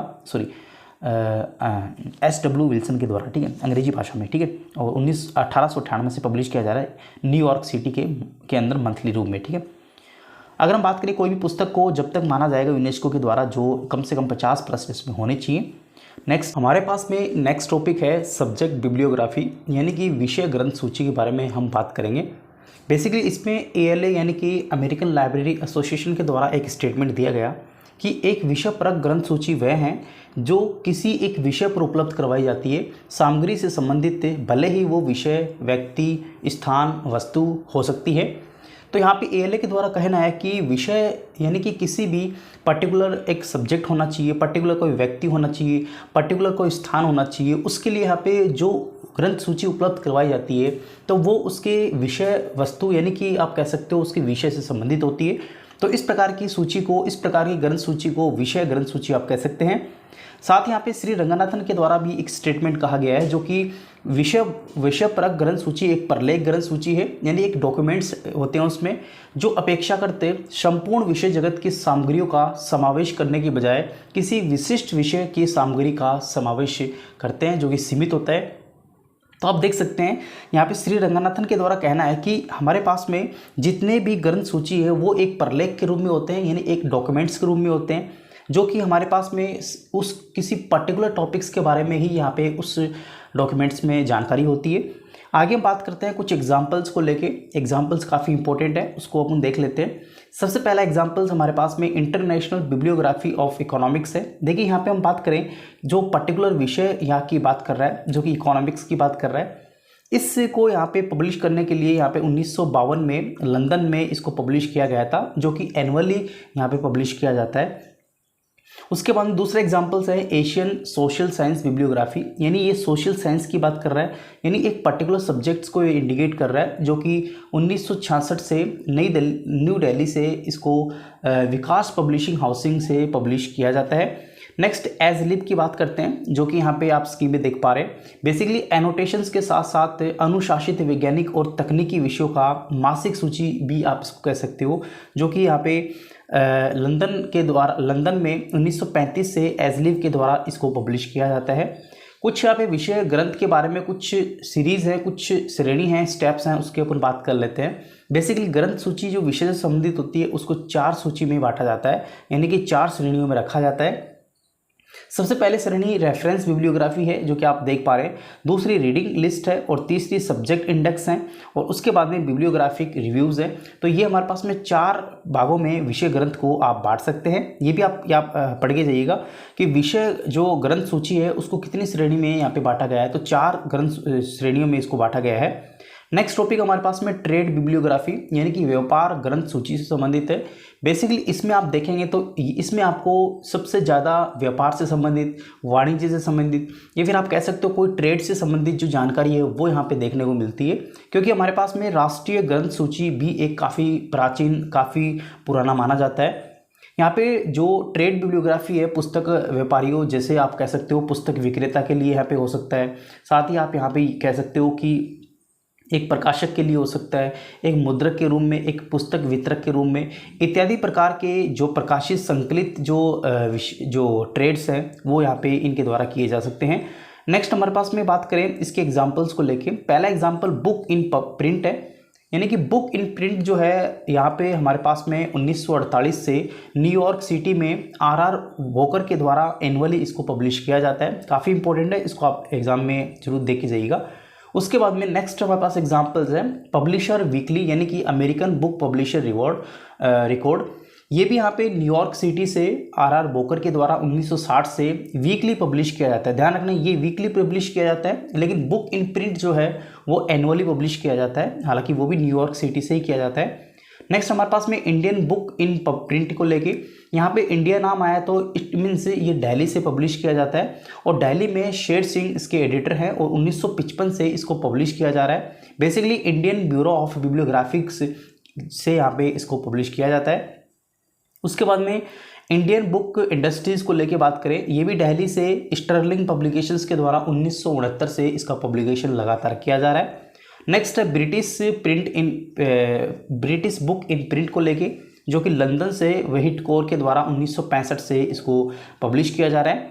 नेक्स्ट हमारे पास में यूनिवर्सल बिब्लियोग्राफी है, जिसे हम हिंदी में सार्वभौमिक ग्रंथ सूची कहते हैं। बेसिकली इस प्रकार की ग्रंथ सूची में हम सब कुछ शामिल कर लेते हैं, चाहे वो कुछ भी हो, या फिर शुरुआत से लेकर भविष्य तक जितनी भी हमारे पास में ज्ञान होता है, ज्ञान के क्षेत्र में प्रकाशित होने वाली जो भी पत्र पत्रिकाएँ हैं उनको अपन इसमें शामिल कर लेते हैं। साथ ही उनके संशोधित पार्ट जो है उनको भी इसमें शामिल कर लिया जाता है। बेसिकली श्री रंगनाथन के द्वारा इसके ऊपर एक स्टेटमेंट कहा गया है कि एक ग्रंथ सूची को सार्वभौमिक रूप से परिभाषित करते हुए जब इसमें सभी प्रकाशित सामग्री शामिल होती हैं, चाहे वो पुस्तक या उससे कुछ पत्रिकाएं हो, चाहे लेख हो, या फिर विभिन्न प्रकार के जो संशोधित लेख है वो हो, उनमें सभी को सभी भाषाओं में और सभी देशों में और सभी समय पे इसको इसमें शामिल कर लिया जाता है, जो कि यूनिवर्सल बिब्लियोग्राफी कहते हैं। ठीक है, यहाँ पे दूसरे शब्दों में अगर आप इसको समझना चाहें तो बेसिकली सार्वभौमिक ग्रंथ सूची वह सूची है जो विषय के प्रतिबंध के बिना दुनिया के सभी देशों में, सभी भाषाओं में और सभी दस्तावेजों में रिकॉर्ड यहाँ पे उपस्थित होती है। उसके बाद नेक्स्ट है स्टैटिकल बिब्लियोग्राफी, जिसे हम सांख्यिकी ग्रंथ सूची कह सकते हैं। बेसिकली लिखित से संचार की प्रक्रियाएं और लिखित संचार के विभिन्न पहलुओं को गिनती और विश्लेषण के माध्यम से यहाँ पे देखा जाता है, जो कि यहाँ पे एक डेटा के रूप में होते हैं, जो एक चार्ट होते हैं, कुछ फ्लो चार्ट्स के रूप में होते हैं, उसके कुछ काउंटिंग के आधार पे अपन यहाँ पे लेते हैं, तो उसे स्टैटिकल बिब्लियोग्राफी कहते हैं। एग्जाम्पल्स आप देखना चाहें तो आप देख सकते हैं, abstract of British historical statistics by B.R. Mitchell and Phyllis Deane, publication 1962 by the Cambridge university press. ठीक है, तो यहाँ पे आप देख सकते हो एक यहाँ पे स्टैटिकल बिब्लियोग्राफी का एक एग्जाम्पल्स हैं जो आप देखना चाहें तो देख सकते हैं। यहाँ पे ग्रंथ सूची की 5 मुख्य शाखा बताई गई है, जिससे पहली शाखा की हम बात करें जो कि हमारे पास में यहाँ पे, तो पहली शाखा हमारे पास में जो है वो एनालिटिकल क्रिटिकल है, जिसे हम यहाँ पे हिंदी में कहें तो विश्लेषणात्मक पहली जो इसकी ब्रांच है। दूसरी ब्रांच यहाँ पे सिस्टमेटिक है, जिसे हम हिंदी में व्यवस्थित कहते हैं। उसके बाद में डिस्क्रिप्टिव, जिसे हम यहाँ पे वर्णनात्मक कहते हैं। उसके बाद में हिस्टोरिकल, जिसे ऐतिहासिक कहते हैं। और टेक्सचुअल, जो कि हमारे पास में विषय यहाँ पे मूल पाठक से संबंधित है। तो इस प्रकार से ग्रंथ सूची को 5 मुख्य शाखाओं में बांटा गया है। हालांकि ये जो शाखा है ये अलग अलग गतिविधियों के आधार पर उपयोगकर्ताओं की सहायता के लिए यहाँ पे उपलब्ध करवाई जाती है, जिसमें analytical, systematic, descriptive, historical, textual, ये हमारे पास में टोटल 5 शाखाओं की हमने बात की। इंफॉर्मेशन सोर्स, इसे हिंदी में सूचना स्रोत कहते हैं। बेसिकली सूचना स्रोत जो है वो संदर्भ ग्रंथों के नाम से जाना जाता है, जिसे अपन रेफरेंस बुक भी कहते हैं। बेसिकली रेफरेंस बुक का मतलब ये होता है कि अगर आपको कोई जानकारी किसी भी स्पष्ट रूप से किसी भी पर्टिकुलर बुक्स में नहीं मिलती, तो आप उसी से संबंधित, उसी सब्जेक्ट से संबंधित उसका एक रेफरेंस बुक्स के रूप में इसके अंदर जो कंटेंट्स हैं, आपके जो आपकी जानकारी है वो यहाँ पे आप कलेक्ट करने की कोशिश करते हो। तो यानी आप कह सकते हो कि आपके पास में जो जानकारी डायरेक्टली फैक्चुअली यहाँ पे उपलब्ध नहीं होती, उसके लिए आप कोई रेफरेंस बुक यहाँ पे यूज़ करके अपनी जानकारी को कलेक्ट करते हैं। तो इस प्रकार के सामग्री को, इस प्रकार के पाठ्य वस्तु को यहाँ पे आप रेफरेंस बुक नाम देते हैं। यानी कि आपके पास में कोई रेफरेंस, यानी कि आप कह सकते हो कि आपको उपलब्ध करवाई गई जानकारी के अलावा भी अगर आपको जानकारी चाहिए तो उसका एक माध्यम, एक रेफरेंस सोर्स है। उसके बाद में हम बात करते हैं कि इसके अंदर लुईस शोर्स के द्वारा एक स्टेटमेंट कहा गया है, संदर्भ ग्रंथ उसे कहते हैं जिसे विशेष सूचना प्राप्त करने हेतु उपयोग किया जाता है। दूसरे शब्दों में संदर्भ ग्रंथ का उपयोग सीमित होता है, यानी कि लिमिटेड होता है। यानी आपके पास में जो भी आपको इन्फॉर्मेशन चाहिए तो आपको रेफरेंस बुक्स में एक पर्टिकुलर फॉर्मेट में वो आपको जानकारी मिल जाती है, जो कि सीमित होती है, लिमिट होती है। उसके अलावा आपको आगे कहीं जाने की आवश्यकता नहीं होती। उसके बाद में हमारे पास में नेक्स्ट यहाँ पे पुस्तकालय सूचना विज्ञान जो है, उसके सूचना स्रोत को हम यहाँ पे उसके कंटेंट के आधार पे, उसके टाइप के आधार पे, उसके मीडिया के आधार पे वर्गीकृत कर सकते हैं। साथ ही आपको ये भी पूछा जा सकता है कि सूचना स्रोतों के उनको सामग्री के आधार पे कैसे कैटेगराइज करेंगे। तो कंटेंट, यहाँ पे आप देखें कंटेंट, टाइप और मीडिया, यहाँ पे 3 भागों में इसको वर्गीकृत किया गया है। सूचना स्रोत बेसिकली 2 प्रकार के यहाँ पे कैटेगराइज किए गए हैं, यानी कि 2 प्रकार बताए गए हैं, जिसमें पहला डॉक्यूमेंट्री सोर्स होता है और दूसरा हमारे पास में नॉन डॉक्यूमेंट्री सोर्स होता है। तो ये ध्यान रखना, सूचना स्रोतों को 2 भागों में बांटा है, जिसमें डॉक्यूमेंट्री सोर्स और नॉन डॉक्यूमेंट्री सोर्स, यानी कि दस्तावेजीकरण स्रोत और अदस्तावेजीकरण स्रोत इनको हिंदी में कहते हैं। तो हम पहले बात कर लेते हैं डॉक्यूमेंट्री सोर्स कौन से होते हैं, दस्तावेज स्रोत जो है यानी कि साधन जो है वो कौन से होते हैं। बेसिकली इस प्रकार के साधनों में हमारे पास में सूचना के सभी रिकॉर्ड से दिए गए स्रोत की सामग्री और उसके दस्तावेज रूप में यहाँ पे पाए जाते हैं। यानी फिजिकली आप इनको देख सकते हो, छू सकते हो, इनके ऊपर वर्क कर सकते हो, इनमें जानकारी आप इकट्ठा कर सकते हो। इस प्रकार के सोर्स जो है वो हमारे पास में डॉक्यूमेंट्री सोर्स होते हैं और एक पर्टिकुलर फॉर्मेट्स में दिए होते हैं। यहाँ पे ये इस प्रकार के जो दस्तावेज है वो प्रकाशित, अप्रकाशित या फिर प्रिंट या इलेक्ट्रॉनिक्स माध्यम में भी हो सकते हैं। साथ ही इसके कुछ एग्जाम्पल्स हैं, उसकी बात कर लेते हैं।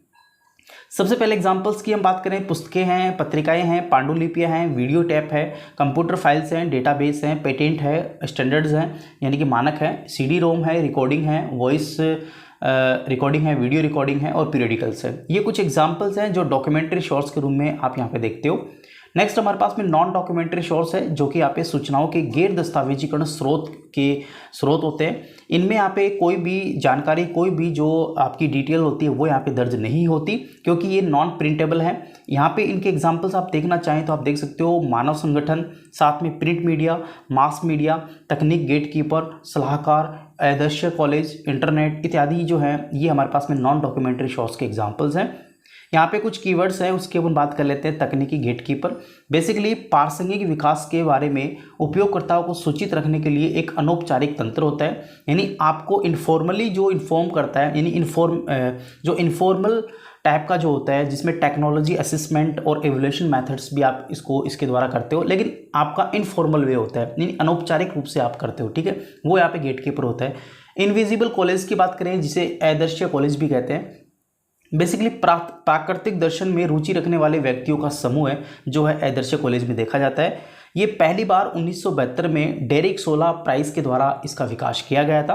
नेक्स्ट हम बात करें नॉन डॉक्यूमेंट्री शोज। बेसिकली ये शोज ऐसे होते हैं जो प्रिंटेड नहीं होते, लिखित में नहीं होते, इनके कोई भी जो हमारे पास में दस्तावेज है वो यहाँ पे कोई भी हिस्टोरिकल रूम में अवेलेबल नहीं होते। जैसे इसके एग्जांपल्स हम देखें तो इंस्टीट्यूशनल शोज हो सकते हैं, यानी कि जो भी इंस्टीट्यूशन है, जो भी संस्था है, वहाँ पे जो उत्पादित है, संग्रहित है, व्यवस्थापित जो सूचना स्रोत है उस फॉर्मेट में हो सकते हैं। कुछ एग्जांपल्स हैं इंस्टीट्यूशनल शोज के, जो कि यहाँ पे डॉक्यूमेंटेशन सेंटर है, इंफॉर्मेशन सेंटर है, इंफॉर्मेशन एनालिसिस सेंटर है, डेटा सेंटर है, रेफरेंस सेंटर है। ये सभी जो है इंस्टीट्यूशनल शोर्स हैं नॉन डॉक्यूमेंट्री शोर्स के। यूनिवर्सिटी की बात करें तो यहाँ पे शिक्षण केंद्र यहाँ पे नहीं बल्कि शोध केंद्र भी आप इसको कहते हैं। यहाँ पे काफ़ी प्रकार की रिसर्च जो है शिक्षार्थी या फिर आप कह सकते हो शोधार्थी के द्वारा की जाती है, और अपने शिक्षण को वैज्ञानिक मानक में डालने के लिए यहाँ पे यूनिवर्सिटीज़ में बच्चे अनेक प्रकार की जो अनुसंधानिक जो प्रक्रिया है या फिर एक्टिविटीज़ है वो यहाँ पे करने कॉलेज में एडमिशन लेते हैं, यूनिवर्सिटीज़ में आते हैं। गवर्नमेंटल इंस्टीट्यूशन की हम बात करें, कई सरकारी विभाग मंत्रालय भी यहाँ पे इस प्रकार की रिपोर्ट्स कार्रवाई यहाँ पे करती हैं जो कि नॉन डॉक्यूमेंट्री होती हैं। उसके बाद में इसके एग्जांपल्स सेंसस ऑफ इंडिया है, जैसे ये इसके एग्जांपल्स हैं। उसके बाद बात करते हैं श्री रंगनाथन के अनुसार जो भी सूचना है या सूचना के दस्तावेज स्रोत है उनको दो अलग अलग भागों में बांटा है। बेसिकली श्री रंगनाथन के द्वारा जो सूचना के स्रोत हैं उनको दो भागों में बांटा गया है। पहले हम बात करें जो कि वॉल्यूम ऑफ थॉट है, हिंदी में इसको विचार सामग्री मात्रा में हम इसको हिंदी में कहते हैं। नेक्स्ट हमारे पास में है दस्तावेज के मीडिया या भौतिक विशेषताओं के रिकॉर्ड के आधार पर आप बांट सकते हो, यानी कि श्री रंगनाथन ने यहाँ पे डॉक्यूमेंट्स को यहाँ पे दो भागों में बांटा है, जिसमें पहला वॉल्यूम ऑफ थॉट्स कंटेंट है और दूसरा हमारे पास में फिजिकल कैरेक्टरिस्टिक्स के अकॉर्डिंग है। सबसे पहले बात करते हैं वॉल्यूम ऑफ थॉट्स जो है श्री रंगनाथन के अनुसार दो भागों में बांटा है। पहला यहाँ पर हमारे पास में मैक्रो डॉक्यूमेंट्स हैं, जिसमें हमारे पास में दस्तावेज, पुस्तकें, मोनोग्राफ, थीसिस और शोध प्रबंधन इत्यादि प्रकार की जो दस्तावेज है वो यहाँ पे उपलब्ध होते हैं। लेकिन माइक्रो डॉक्यूमेंट्स की बात करें, जो भी दस्तावेज आपके पास में उपलब्ध होंगे वो सूक्ष्म विचार यानी कि सूक्ष्म आपके थॉट जो है काफ़ी सूक्ष्म रूप में होंगे, और इस प्रकार से आप एग्जाम्पल देखें तो जर्नल लेख जो है काफ़ी सूक्ष्म यहाँ पे आपको जानकारी इस दस्तावेज में मिलती है। तो इस प्रकार से वॉल्यूम ऑफ थॉट्स कंटेंट के आधार पर श्री रंगनाथन ने दो भागों में बांटा है, पहला माइक्रो और दूसरा मैक्रो। ठीक है। नेक्स्ट हमारे पास है फिजिकल कैरेक्टरिस्टिक्स के आधार पे यहाँ पे श्री रंगनाथन ने इन्हीं ही जानकारी को, इन्हीं दस्तावेजों को चार भागों में बांटा है। बेसिकली हम बात करें फिजिकल कैरेक्टरिस्टिक्स के हिसाब से कन्वेक्शनल डॉक्यूमेंट्स हैं जिसे परंपरागत प्रलेख कहते हैं, दूसरा नियो कन्वेक्शनल है जिसे हम नव परंपरागत स्रोत कहते हैं, उसके बाद नॉन कन्वेक्शनल है जिसे अपरंपरागत दस्तावेज कहते हैं, और लास्ट हमारे पास में मेटा डॉक्यूमेंटेशन है जिसे हम मेटा प्रलेख कहते हैं।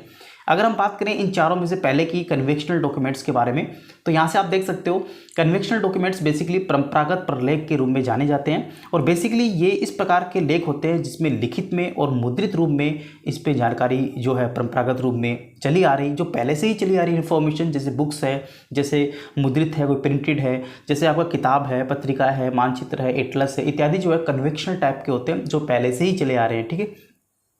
नियो कन्वेक्शनल का मतलब होता है जो पहले से जानकारी चली आ रही है उसके अंदर आप कुछ विशिष्ट प्रकार की सूचना ऐड कर देना, यानी कि लिखित और मुद्रित प्रकार के ये होते हैं, लेकिन इनमें विशिष्ट प्रकार की इन्फॉर्मेशन जो है वो यहाँ पे मिलती है, जैसे स्टैंडर्ड्स हो गए, मानक हो गए, विनिर्देशिका हो गए, पैटेंट हो गए, डेटा हो गए, इनमें कुछ इन्फॉर्मेशन जो है वो चली तो पहले से तो चली आ रही है, लेकिन फिर भी इसमें एक स्पेसिफिक नॉलेज होता है, एक स्पेसिफिक सूचना होती है इस फॉर्मेट पे।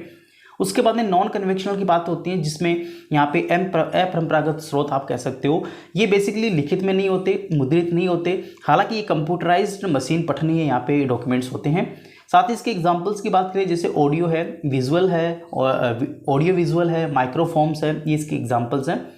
मेटा डॉक्यूमेंटेशन की बात करें जो कि लिखित में और यहाँ पे प्रिंटेड नहीं होते, परंतु मानव मस्तिष्क पे प्रभाव डालने के लिए ये काफ़ी इनफ होते हैं। तो आप देख सकते हो कि मानव जो हमारे पास में डायरेक्टली इस प्रकार के दस्तावेज जो डायरेक्ट हमारे माइंड्स को इफेक्ट करते हो, जैसे हमारे माइंड पे सीधा वो इफेक्ट डालते हो, तो इस प्रकार के जो डॉक्यूमेंट्स होते हैं वो यहाँ पे हमारे पास में मेटा डॉक्यूमेंटेशन कहते हैं, जिससे हम यहाँ पे मेटा फॉर मेटा भी कहते हैं, यानी डाटा के लिए डाटा उपलब्ध करवाना भी यहाँ पे एक मेटा डाटा जो है डॉक्यूमेंटेशन का एग्जाम्पल हो सकता है।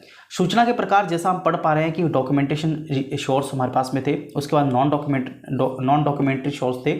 डॉक्यूमेंट्री सोर्स में हम प्राइमरी, सेकेंडरी, टर्सरी पढ़ेंगे और नॉन डॉक्यूमेंट्री सोर्स में हम यहाँ पे फॉर्मल और इनफॉर्मल सोर्स का अध्ययन करेंगे। दोस्तों डॉक्यूमेंट्री सोर्स मैंने आपको बता दिए हैं कि किस प्रकार से होते हैं। श्री रंगनाथन ने इनको 2 प्रकार से परिभाषित किए हैं, हालांकि कंटेंट्स के अकॉर्डिंग और उस दूसरा फिजिकल कैरेक्टरिस्टिक्स के अकॉर्डिंग इन्होंने यहाँ पे अलग अलग प्रकार से इनको अलग अलग प्रकार में बांटा है। अब सूचना के प्रकार में डॉक्यूमेंट्री सोर्स को हम 3 प्रकार से बांटेंगे, प्राइमरी, सेकेंडरी, टर्सरी। सबसे पहले बात करते हैं हम थोड़ी दस्तावेज के बारे में, लेखकों की। बेसिकली ज्ञान के दस्तावेज यानी कि नॉलेज ऑफ डॉक्यूमेंटेशंस के जो शॉर्ट्स हैं उसके ऊपर यहाँ पे विभिन्न प्रकार के ऑथर, लेखक का क्या कहना है उसके अपन बात कर लेते हैं। सबसे पहले C.W. हेंसन और डेनिश ग्रोगन जो है उनके द्वारा जो इसकी दस्तावेजों की वकालत की गई थी।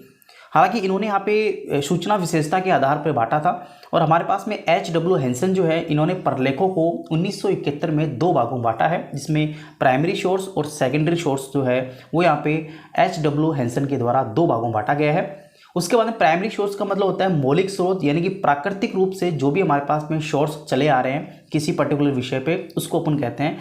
और नवीन व्याख्या उसमें की होती है, यानी कि हमारे पास में जो भी न्यू अपडेट्स होता है, जो भी नया अपडेट होता है वो यहाँ पे इसमें शामिल होते हैं, जैसे पुस्तकें, शोध प्रबंधन, सामयिक प्रकाशन, रिपोर्ट है, पेटेंट है, मानक है, व्यापारिक साहित्य है इत्यादि। ठीक है। नेक्स्ट हमारे पास में सेकेंडरी सोर्स होते हैं। बेसिकली इनमें नया ज्ञान होता है, मौलिक सूचना यहाँ पे इसमें नहीं मिलती, यानी हमारे पास में जो प्राइमरी के अंदर जो मौलिक सूचना थी, मूल सूचना थी, वो यहाँ पे नहीं मिलती। मौलिक सूचना का संशोधित करके यहाँ पे नई सूचना के रूप में रूपांतरित करना यहाँ पे सेकेंडरी सोर्स कहते हैं। पाठकों को प्राथमिक स्रोत के लिए मार्गदर्शन संकलन में प्राथमिक स्रोतों को ही यहाँ पे रखा जाता है। एग्जाम्पल्स की हम बात करें जिसमें ग्रंथ सूची, पुस्तक, अनुक्रमिका सूची, सारांश इत्यादि हैं। उसका मतलब डेनिश ग्रोगन की पुस्तक जो है science and technology and introduction to the literature 1982 में डेनिश ग्रोगन के द्वारा लिखी गई थी। इन्होंने इस बुक्स में जो दस्तावेज है, इंफॉर्मेशन, डॉक्यूमेंटेशन है, उनका यहाँ पे 3 भागों में बांटा है। पहला यहाँ पे इन्होंने बांटा है प्राइमरी सोर्स, उसके बाद में यहाँ पे सेकेंडरी इन्फॉर्मेशन सोर्स और टर्सरी इन्फॉर्मेशन सोर्स।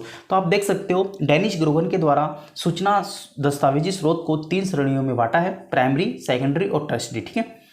उसके बाद में प्राइमरी इन्फॉर्मेशन सोर्स को लेकर हम बात करें, बेसिकली सूचना स्रोत में पहली बार प्रकाशित होने वाले तथ्य, आविष्कार इत्यादि को प्राइमरी इन्फॉर्मेशन सोर्स में रखा जाता है। जिस प्रकार से मूल सामग्री इसमें होती है, फर्स्ट बार ये प्रकाशित किए जाते हैं रिपोर्ट और रिकॉर्ड के आधार पे।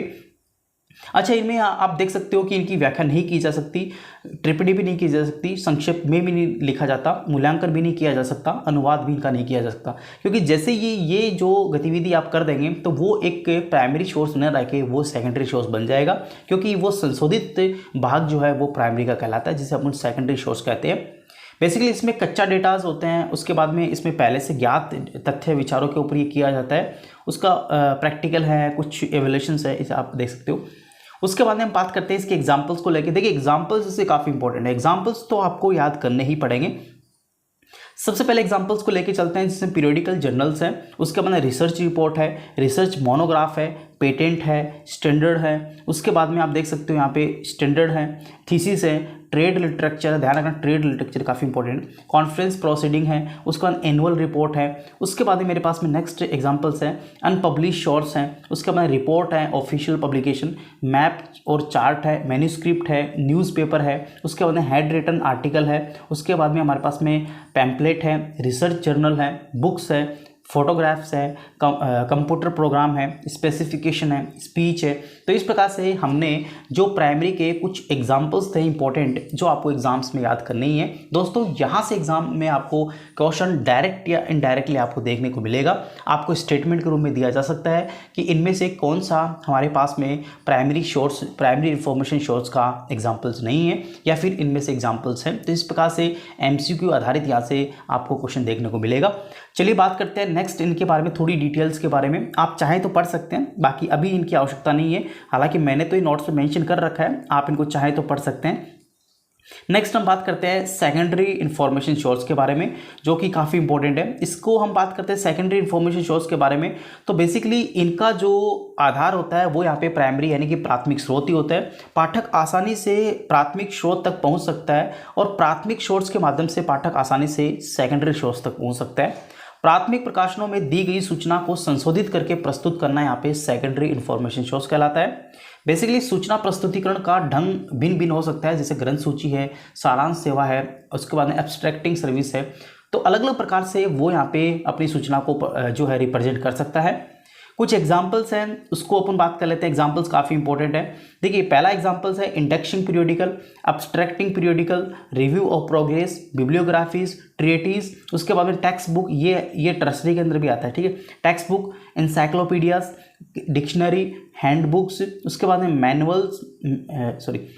Manuals, biographical source, geographical source, statistical source, state of art report. उसके बाद में नेक्स्ट हमारे पास में है translation, reviews, monographs, all reference books, websites हो गया। उसके बाद में इसमें टेबल्स हो गया, फॉर्मुलरीज हो गया, उसके बाद बिब्लियोग्राफिक डेटाबेस हो गया, न्यूज डाइजेस्ट हो गया, काफ़ी इंपॉर्टेंट है जो न्यूज़पेपर से संबंधित है।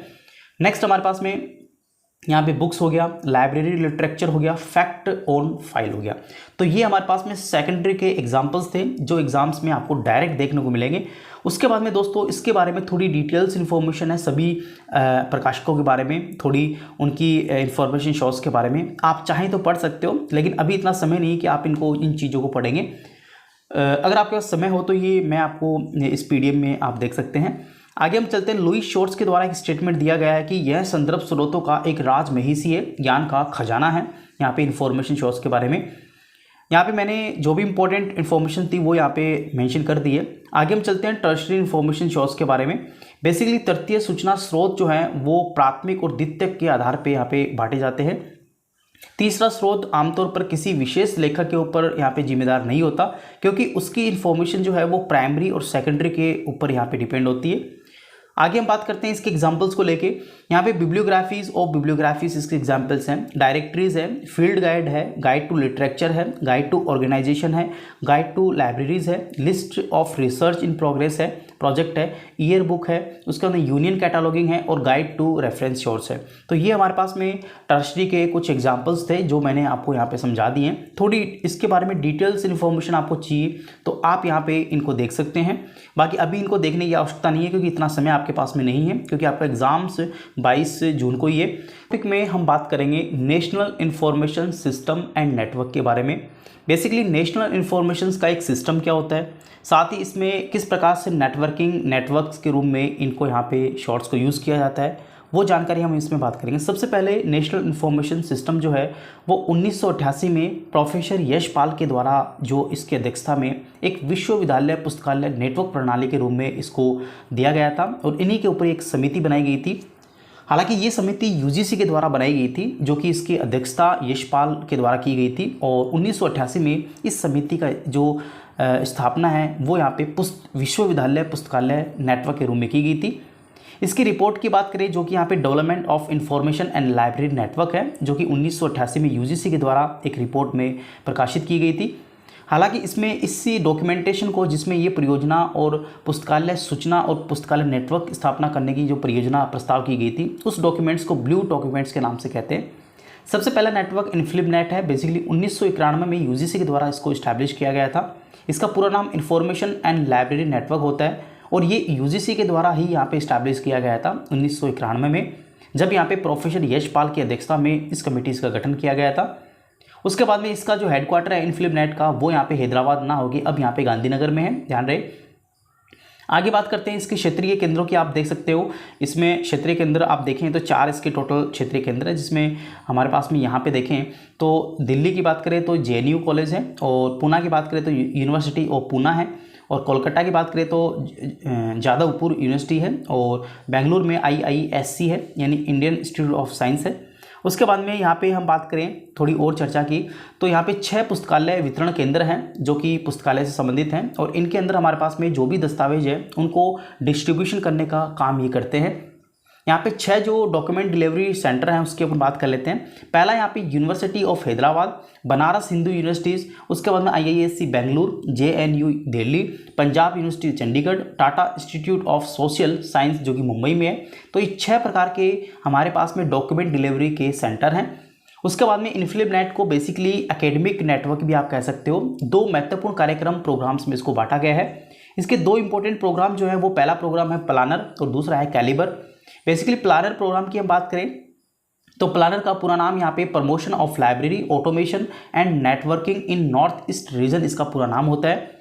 बेसिकली ये पूर्वोत्तर क्षेत्र में शैक्षणिक पुस्तकालय के उत्थान के लिए इसका जो आयोजन वो किया जाता है और द्विवार्षिक सम्मेलन इसको आयोजन इसका किया जाता है। सबसे पहला यहाँ पे प्लानर का जो आयोजन है वो यहाँ पे शिलोंग में किया गया था और जो 11वां हमारे पास में जो इसका प्लानर का जो सम्मेलन है वो त्रिपुरा में किया गया था। 2003 में इसका इस्टेब्लिश किया गया था।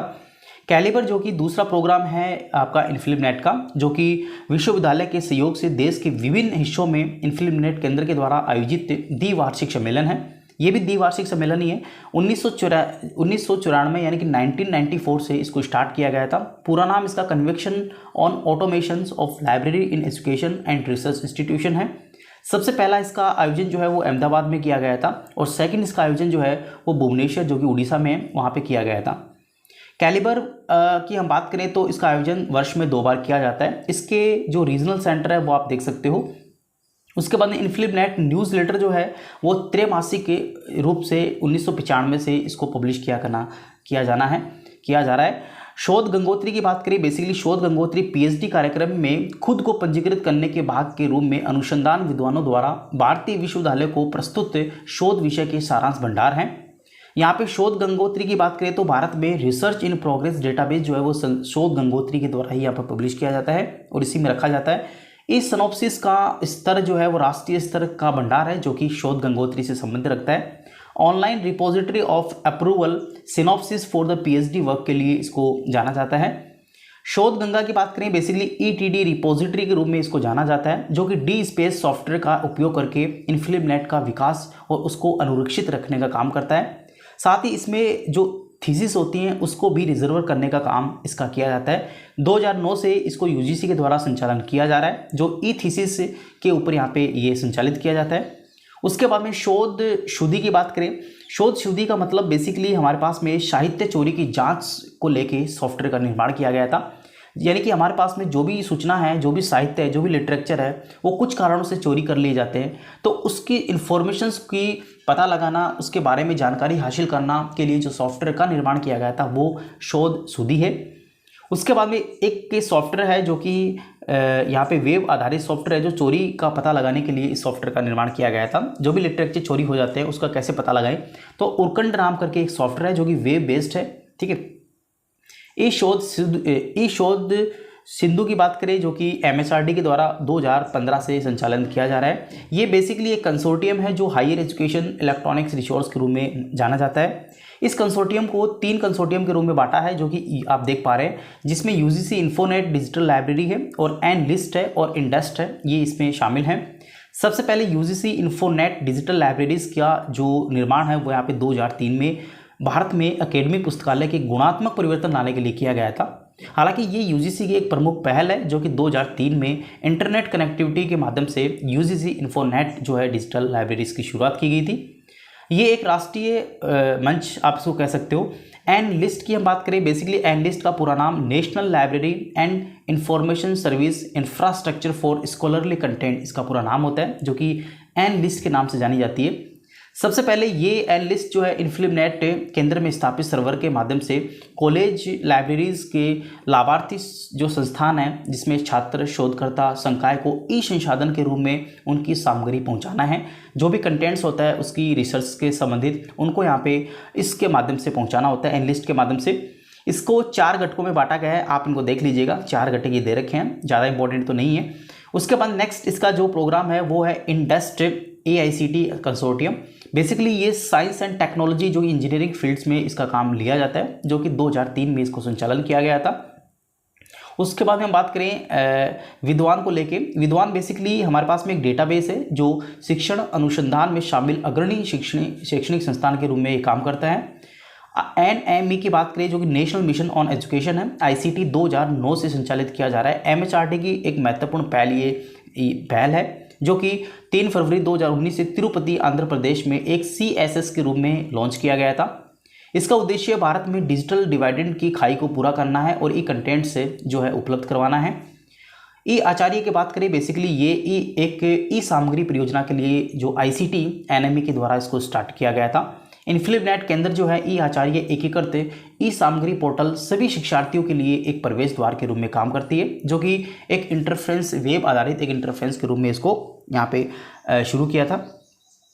आगे बात करें ई पाठशाला के 2015 में इसका शुरुआत की गई थी, जो कि open access source of various courses के रूप में इसको यूज़ किया जाता है। ई PG पाठशाला की बात करें, बेसिकली ये हमारे पास 2015 में MHRD के द्वारा शुरू की गई थी। बेसिकली पोस्ट ग्रेजुएट को अपनी जो सामग्री है, गुणवत्तापूर्ण सामग्री प्रदान करने का ये काम करती है। उसके बाद में शुभम की बात करें, ये भी एक हमारे पास में एक पहल है जो कि गवर्नमेंट ऑफ इंडिया के द्वारा चलाई गई थी। बेसिकली इसकी शुरुआत 2017 से एक मुफ्त ऑनलाइन स्व शिक्षा मंच के रूप में की गई थी। उसके बाद में स्वयं प्रभा की बात करें, बेसिकली ये एक न्यूज़ चैनल है जो कि गवर्नमेंट ऑफ इंडिया MHRD के द्वारा इसकी शुरुआत की गई थी 2017 में। हालांकि ये इन्फिलिपनेट केंद्र ने ही इसको विकास किया था। नेक्स्ट अर्पित की बात कर लेते हैं। अर्पित का पूरा नाम हम बात करते हैं सबसे पहले, तो इसका पूरा नाम annual refresher programme in teaching इसका पूरा नाम है। MHRD के द्वारा 2018 से इसको संचालित किया गया, जिसमें 15 लाख उच्च शिक्षा संकाय के ऑनलाइन व्यावसायिक विकास की पहल इस पे शामिल है। उसके बाद नेक्स्ट हम बात करें विद्या मित्र को लेके।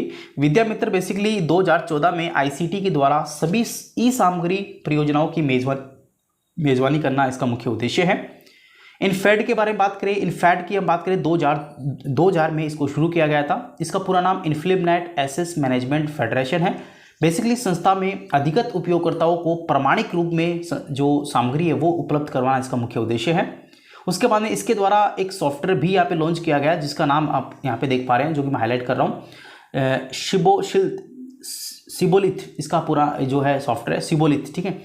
उसके बाद में ये भी एक ज़्यादा इंपॉर्टेंट नहीं है। यहाँ पे देखिए NIRF के बारे में, इसकी full form national institutional ranking framework है, जो कि 2015 में MHO जो मिनिस्ट्री ऑफ एजुकेशन है उसके द्वारा लॉन्च किया गया था। नेक्स्ट IRNIS है, जो कि Indian research information network system इसका पूरा नाम है। ये वेब आधारित RIM यानी कि रिसर्च इंफॉर्मेशन मैनेजमेंट सिस्टम है, जो कि इन्फिलिपनेट के द्वारा संचालित किया जा रहा है। ये पंजाब यूनिवर्सिटीज़ बठिंडा के सहयोग से इसका विकास किया गया था, ठीक है। आगे इन्फोपोर्ट की बात करें, ये भारतीय इलेक्ट्रॉनिक संसाधनों का एक सब्जेक्ट गेटवे कहलाता है। हालांकि इसको इन्फिलिपनेट के द्वारा ही यहाँ पे ओपन एक्सेस के रूप में इसको प्रमोट किया था, और DDC का वर्गीकरण के आधार पे इसका वर्गीकरण किया जाता है। ओजस की बात करें तो यहाँ पे ओपन जर्नल एक्सेस सिस्टम है, जो कि इन्फिलिपनेट की एक पहल है। बेसिकली इन्फिलिपनेट केंद्र को यहाँ पे 2018 से ओजस को यहाँ पे कम्प्लीटली बंद कर दिया गया है, ध्यान रहे। क्योंकि रिकैप्स की बात करें, जो कि आपका रिवीजन आप कह सकते हो, आप शॉर्ट में इस पूरी PDF को ना पढ़ के आप इतना सा भी आप अगर एग्जाम से पढ़ लेंगे कि यहाँ पे इनका किसका संबंध किससे है, कौन सी सन को ये स्टार्ट हुआ था, तो ये मेरे पास में शॉर्ट क्विक नोट्स हैं जो कि आपको एग्जाम हॉल में जो है औरों से बेहतर बनाएंगे। तो दोस्तों इनको भी आप देख लीजिएगा। नेक्स्ट डेल नेट, जो कि डेवलपिंग लाइब्रेरी नेटवर्क इसका पूरा नाम होता है। हालांकि इससे पहले इसको दिल्ली यानी कि दिल्ली लाइब्रेरी नेटवर्क भी कहते थे। 1988 में इसका इस्टेब्लिशमेंट निशांत और निक के द्वारा किया गया था। इसके प्रेजेंट डायरेक्टर की बात करें, जो कि संगीता कौल इसके प्रेजेंट डायरेक्टर हैं। इसका हेडक्वार्टर न्यू दिल्ली है, और इसके जो यूनिट्स हैं वो यहाँ पे बेंगलुरु, हैदराबाद, पुणे में भी स्थित है। मूल रूप से दिल्ली यूनिवर्सिटीज़ नेटवर्क के रूप में इसको जाना जाता है। 1988 में जो है वो निशात और निक के हेल्प से इसका जो इस्टेब्लिश है वो किया गया था। हालांकि इससे पहले अपने बात कर ली। नेक्स्ट नेटवर्क की बात करें, जो कि यहाँ पे आप देख पा रहे हैं NACLIN है, जो कि national convection on knowledge library and information network इसका पूरा नाम है। ये 1998 से डेलनेट के द्वारा इसका आयोजन एक वार्षिक रूप में किया जा रहा है, और यहाँ पे 2018 में इसका जो आयोजन है वो किया जा रहा है। विशाखापत्तनम में भी अभी हाल ही में इसका आयोजन किया गया था। नेक्स्ट हम बात करें कैलिबनेट को लेके, जो कि कलकत्ता लाइब्रेरी नेटवर्क इसका पूरा नाम है। ये पहला मेट्रोपॉलिटिशियन जो है वो सिटी है, नेटवर्क है। आपसे पूछा जा सकता है कि पहला जो मेट्रोपॉलिटियन जो नेटवर्क है वो कौन सा है, तो आपको बताना है कैलिबनेट जो है वो पहला यहाँ पे मेट्रोपॉलिटियन नेटवर्क है।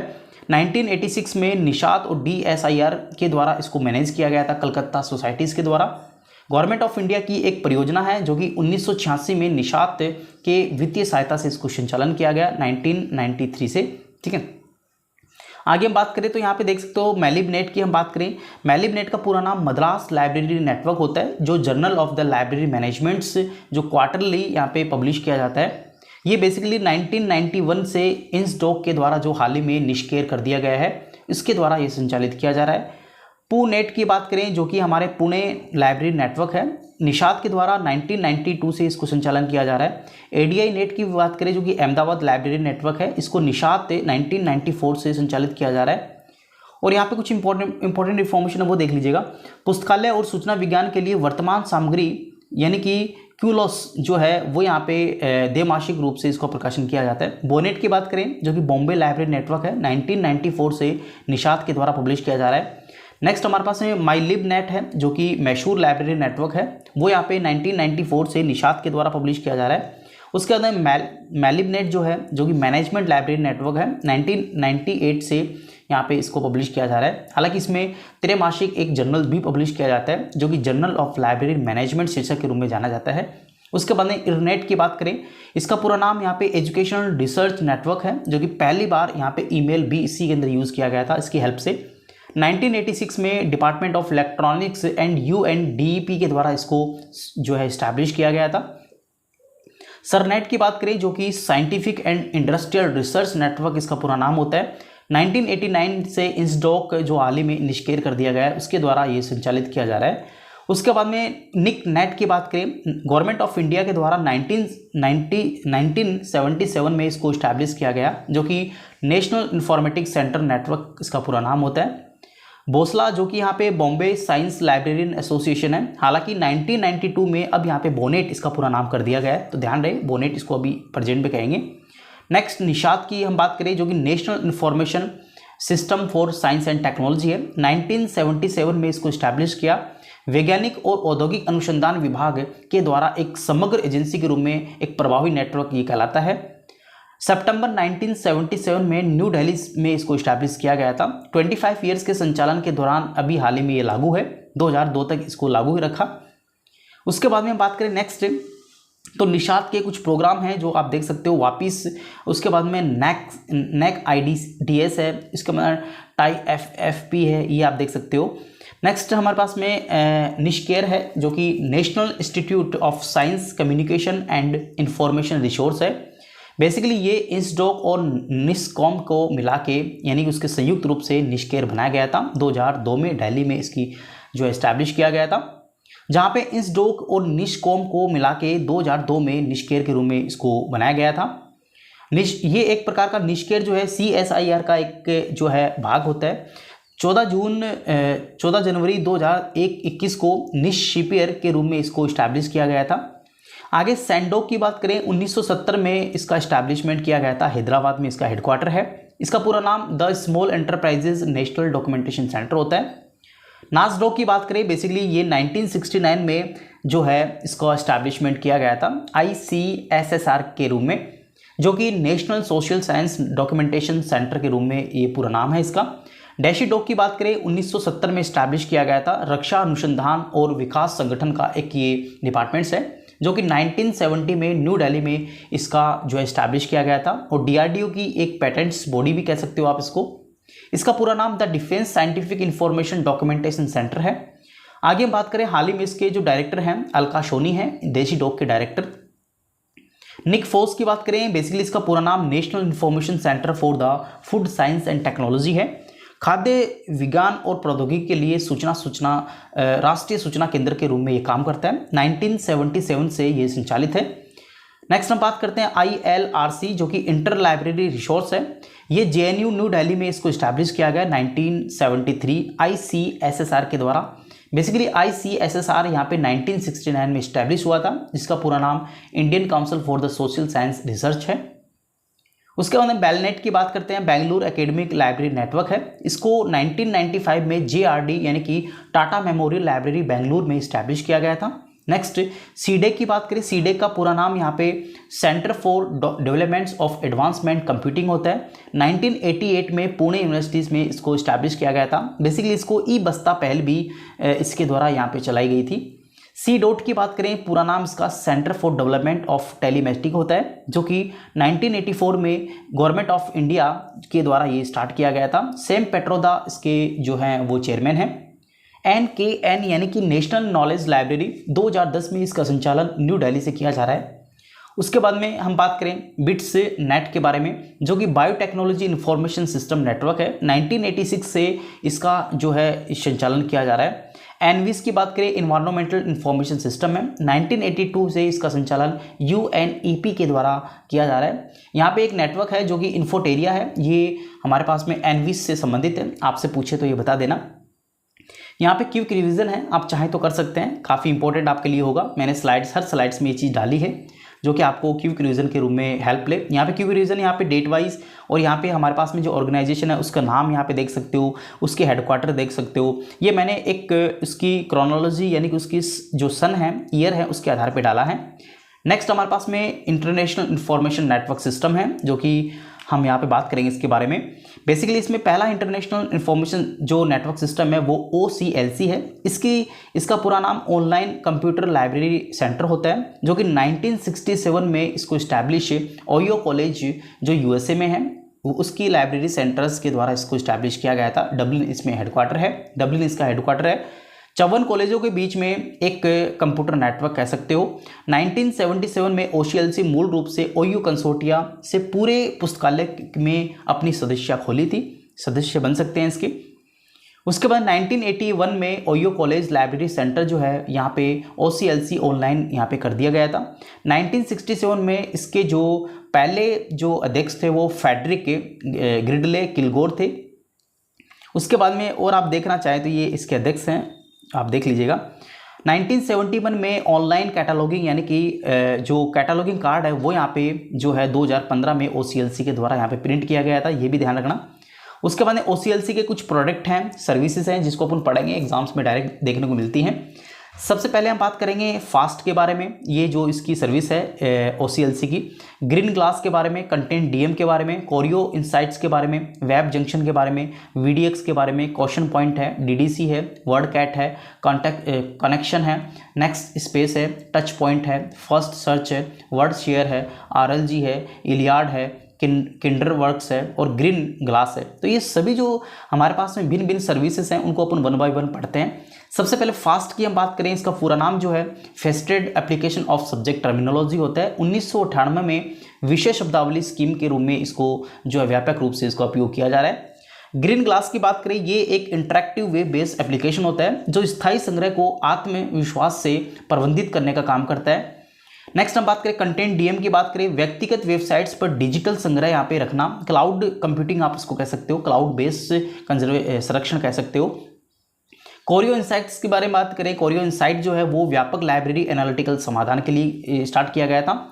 वेब जंक्शन की बात करें, ये लाइव वेबिनार्स हैं, ऑनलाइन संसाधनों के माध्यम से पुस्तकालय कर्मचारी को ट्रेनिंग देना होता है। उसके अंदर VDX की बात करें, इसका पूरा नाम वर्चुअल डॉक्यूमेंट्स एक्सचेंज होता है। बेसिकली ये हमारे पास में इंटर लाइब्रेरी लॉन्च का एक सॉफ्टवेयर होता है जो कि UK की कंपनीज के द्वारा विकसित किया जाता है। नेक्स्ट हम बात करें क्वेश्चन पॉइंट को लेके, जो कि OCLC के द्वारा संचालित एक डिजिटल रेफरेंस सर्विस है। यहाँ पे रेफरेंस लाइब्रेरियन के लिए काफ़ी इंपॉर्टेंट यहाँ पे क्वेश्चन पॉइंट होता है। उसके बाद में नेक्स्ट बात है DDC, 1988 से OCLC के द्वारा यहाँ पे शुरू किया गया था न्यूयॉर्क में। वर्ड कैट की बात करें, ये भी एक यूनियन कैटालॉगिंग है जो कि 1998 से OCLC के द्वारा संचालित किया जा रहा है। हालांकि अभी हाल ही में कैटालॉगिंग कार्ड भी इसमें जोड़ दिया गया है, जो कि ओपन वर्ड कैट पायलट कार्यक्रम के रूप में 2003 से संचालित है OCLC के द्वारा। कनेक्शन को लेकर बात करें, कैटालॉगिंग खोज उद्देश्य के लिए डेटाबेस रखना यहाँ पे इसका मुख्य उद्देश्य है।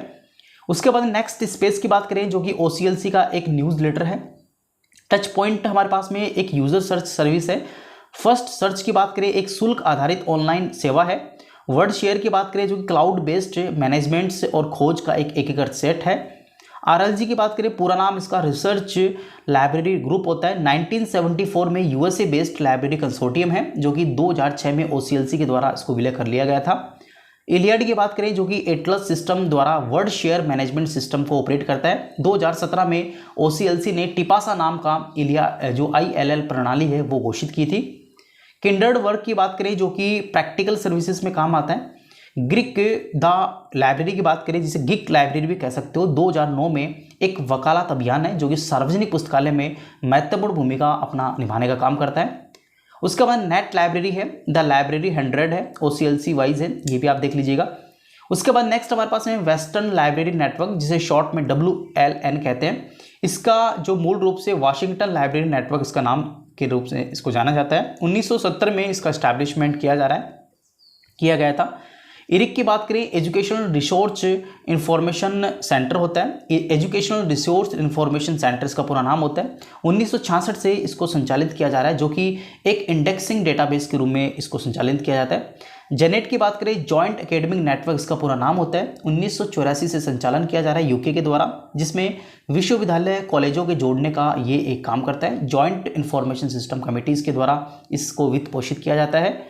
उसके बाद में हम बात करते हैं इनिसिस के बारे में, जो कि INIS है, the international nuclear information system होता है, जो कि डेटाबेस में इनपुट तैयार करने के लिए ग्रंथ सूची विवरण पाठ्यक्रम शुरू इसके द्वारा किया गया था। 1970 में इसकी स्टैब्लिशमेंट किया गया था। INIS का जो हेडक्वार्टर है वो वियना ऑस्ट्रेलिया में है। 1970 में IAE के द्वारा ये संचालित किया जा रहा है। टोटल ये 8 भाषाओं में संचालित किया जा रहा है, जो कि INIS के ऊपर पहली बार थिसोरस जो है 1971 में पब्लिश किया गया था। बार्क की जो कि बाबा एटॉमिक रिसर्च सेंटर है, इसका एस्टैब्लिशमेंट जो है वो ट्रॉम्बे मुंबई में 1996 में किया गया था। उसके बाद में हम बात करें एग्रिस के बारे में, international system for agriculture science and technology 1975 में UNA के द्वारा FAO द्वारा डेटाबेस का रखरखाव करने का काम कर रहा है। इसमें एग्रोवोक एक बहुभाषिक नियंत्रित शब्द प्रणाली है, ध्यान रहे एग्रोवोक किससे संबंधित है, ठीक है। एक यहाँ पे एग्रिस 2.0 काफ़ी इंपॉर्टेंट है, ये याद रखना। विनीति हम बात करें, जो कि all Russian institution for the science and technology information से संबंधित है, रशिया से संबंधित है कुल मिला के। नेक्स्ट वर्ल्ड नेट प्रोजेक्ट की बात करें, 1985 में शुरू किया गया था, जो कि जॉर्ज ऑमिटसन मिलर के द्वारा किया गया था। ये भी एक शाब्दिक डेटाबेस है। उसके बाद में एपिनेसिस की बात करें, जो कि एशिया पैसिफिक इंफॉर्मेशन नेटवर्क इन सोशल साइंस है, 1986 में इस्टेब्लिश किया गया था, हालांकि अब यहाँ पे इसको बंद कर दिया गया है। UNAL जो कि UNESCO network for the associated library है, 1990 से इसका संचालन पेरिस से किया जा रहा है। और बीकॉम की हम बात करें, जो कि डिजिटल डिवाइड को मापने के लिए एक मानक है, जिसे इन्फोस्टेट भी कह सकते हो, 1994 से इसका संचालन किया जा रहा है। एपिन की बात करें, जो कि यहाँ पे इसका पूरा नाम एशिया पैसिफिक इंफॉर्मेशन नेटवर्क है, बेसिकली दिसंबर 2002 में बैंकॉक से इसको शुरू किया गया था। यूनेस्को का जो सूचना कार्यक्रम है के द्वारा इसको निर्देशित किया जाता है। उसके बाद में यहाँ पे एपनिक की बात करें, जो कि Asia Pacific network information centre है, ये एशिया प्रशांत क्षेत्रों के लिए क्षेत्रीय इंटरनेट का पता रजिस्ट्री इत्यादि का काम भी करता है, जो कि ब्रिस्बेन 1993 से ये संचालित है। निस्को की बात करें, जो कि नेशनल इंफॉर्मेशन स्टैंडर्ड ऑर्गेनाइजेशन होता है, 1939 से USA के द्वारा एक गैर लाभकारी मानक संगठन के रूप में संचालन है। आर्चीव की बात करें, जो कि हब 1998 से शुरू किया गया, ये आप देख लीजिएगा। इसका मेडलरीज की है, काफ़ी इंपॉर्टेंट है। यहाँ पे medical literature analysis and retrieval system इसका पूरा नाम होता है। 1964 से इसको शुरू किया गया था, जो कि नेशनल लाइब्रेरी ऑफ मेडिसिन का एक ये भाग है। इसमें इंडिया मेडिकल्स जो है वो मंथली पब्लिश किया जाता है 1879 से। एक मेडलाइन है, जो कि 1971 से यहाँ पे शुरू किया गया था। एक यहाँ पे पबमेट है, जो कि 1996 से शुरू किया गया था। इंस्पेक्ट की बात करें, information service for the physics and engineering communities है, 1967 से UK के द्वारा संचालन किया जा रहा है। क्विक रिवीजन है, आप इसको इस स्लाइड्स का स्क्रीनशॉट ले लीजिएगा, ताकि ये हमारे पास में एग्जामिनेशन हॉल में जाने से पहले आपको ईयर्स के अकॉर्डिंग यानी क्रोनोलॉजिकल ऑर्डर में मिल सके, कौन सी साल में कौन सा यहाँ पे इस्टेब्लिश हुआ था, उसकी ईयर्स और उस संस्था का मैंने नाम लिख दिया है उस नेटवर्क का, तो आप यहाँ पे इसको देख लीजिएगा। आगे हम बात करेंगे रेफरेंस रिसोर्स के बारे में। आप स्क्रीन पे देख पा रहे हैं, बेसिकली रेफरेंस रिसोर्स का मतलब यहाँ पे किसी विशेष विषय से होता है, जो कि यहाँ पे संदर्भ स्रोत इसको हिंदी में कहते हैं। यहाँ पे तथ्यात्मक जानकारी का पता लगाना, जानकारी के विशिष्ट टुकड़े को चुनना संदर्भ सेवा कहलाती है। यानी कि आपको पूरी जानकारी को यहाँ पे चुनना, उसके अंदर किसी पर्टिकुलर इन्फॉर्मेशन को ही यहाँ पे प्राप्त करना, ये हमारे पास में रेफरेंस रिसोर्स कहलाते हैं। इसके एग्जाम्पल्स को लेके हम बात करें जो कि यहाँ पे एनसाइक्लोपीडिया है, डिक्शनरी है, वार्षिक है, वार्षिकी है, पंचांग है, निर्देशिका है, ग्रंथ सूची है, जीवन स्रोत है, भौगोलिक स्रोत है, सांख्यिकी स्रोत है, उसके बाद में हैंडबुक है और मैनुअल्स है। ये सभी एग्जाम्पल्स को वन बाय वन अपन पढ़ेंगे। सबसे पहले एनसाइक्लोपीडिया की बात करते हैं। बेसिकली ये सेकेंडरी इंफॉर्मेशन सोर्स है जो कि दो भागों बांटा है, जिसमें ईयर बुक और एलमेंस इसमें है, पंचांग से कहते हैं। ये दोनों यहाँ पे टर्शरी इंफॉर्मेशन सोर्स के एग्जाम्पल्स हैं। सबसे पहले बात करते हैं ईयर बुक के बारे में। ईयर बुक एक प्रकार से एनुअली रूप में प्रदर्शित होने वाला एक अंकन है जो कि हम टर्शरी इंफॉर्मेशन सोर्स में इसको देखते हैं। सांख्यिकी का एक रेडी रेफरेंस रिसोर्स भी आप इसको कह सकते हो। इसका विषय प्रांतीय, राष्ट्रीय, अंतर्राष्ट्रीय हो सकता है। रुझान जानने के लिए, अनेक प्रकार की जो अपडेट्स जानने के लिए हम ईयर बुक का यहाँ पे यूज़ करते हैं। इसमें अनेक प्रकार की विगत जो एक वर्ष में घटित घटना है वो यहाँ पे सभी इसमें शामिल कर ली जाती हैं। उसके बाद नेक्स्ट हम बात करते हैं एएलए। ये आपकी ज़्यादा इंपॉर्टेंट नहीं है। आप देखना चाहें तो ईयर बुक को जो बांटा है वो आप देख सकते हो। जनरल ईयर बुक है, विषयगत है, ऑर्गेनाइजेशन है। 3 भागों में हम ईयरली बुक को बांटते हैं, ये भी आप देख लीजिएगा। पंचांग की बात करें, बेसिकली इसके अंदर हम जो बात करते हैं वो खगोलीय घटनाएं लेके हैं, ग्रह तालिकाओं की, ज्योतिषी भविष्यवाणियों की, ये सभी जो है ये हम यहाँ पे पंचांग में जो है शामिल करते हैं। ये भी एक प्रकार की रेफरेंस बुक ही यहाँ पे कहलाती है जो कि रेडी रेफरेंस इंफॉर्मेशन सोर्स का एक भाग है। इसमें अनेक प्रकार की जो सूचना है, वर्तमान और पूर्वव्यापी सभी सूचना इसमें शामिल की जाती हैं। बेसिकली 3 श्रेणियों में सूचना को बांटा गया है इसमें, जो कि आलमंस में हम पढ़ते हैं पंचांग में। एक तो खगोलीय पंचांग हो सकते हैं, सूचनात्मक पंचांग हो सकते हैं, उसके बाद में विषय संबंधी पंचांग हो सकते हैं। ये सभी जो है पंचांग के भाग हैं। उसके बाद में ये आप देखना चाहें तो देख सकते हैं। सप्लीमेंट्स की बात करें, ज़्यादा इंपॉर्टेंट नहीं है, आप सिर्फ एग्जाम्पल्स याद कीजिएगा जो कि आपको एग्जाम में पूछे जा सकते हैं। नेक्स्ट हमारे पास में यूरोपा वर्ल्ड, ये इंपॉर्टेंट है। यूरोपा वर्ल्ड ईयर की बात करें जो कि ईयर बुक है यूरोपा करके, ये यूरोपा पब्लिकेशंस के द्वारा पब्लिश की जाती है जो कि लंदन में स्थित है। 1926 से इसका पब्लिकेशन किया जा रहा है जो कि एनुअली रूप में किया जा रहा है।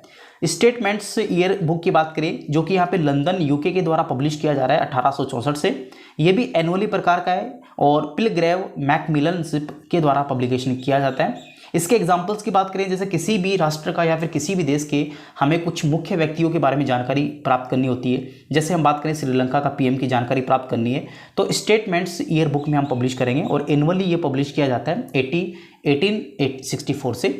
इंडिया ए रेफरेंस एनुअल्स की बात करें जो कि ईयर बुक्स के रूप में जाना जाता है, ये न्यू दिल्ली से 1953 में मिनिस्ट्री ऑफ इंफॉर्मेशन ब्रॉडकास्टिंग के द्वारा यहाँ पे पब्लिश किया जा रहा है। नेक्स्ट द एनुअल रजिस्ट्री को लेके बात करें, ये भी आप देख लीजिएगा, ये लंदन से 1758 से एनुअली रूम से यहाँ पे पब्लिश किया जा रहा है। वर्ड आलमंस है, व्हाइटकर आलमंस है, ब्रिटानिका पब्लिक बुक है। उसके बाद में हैंडबुक्स के बारे में हम बात करें जिसे हस्तलिखित कहते हैं।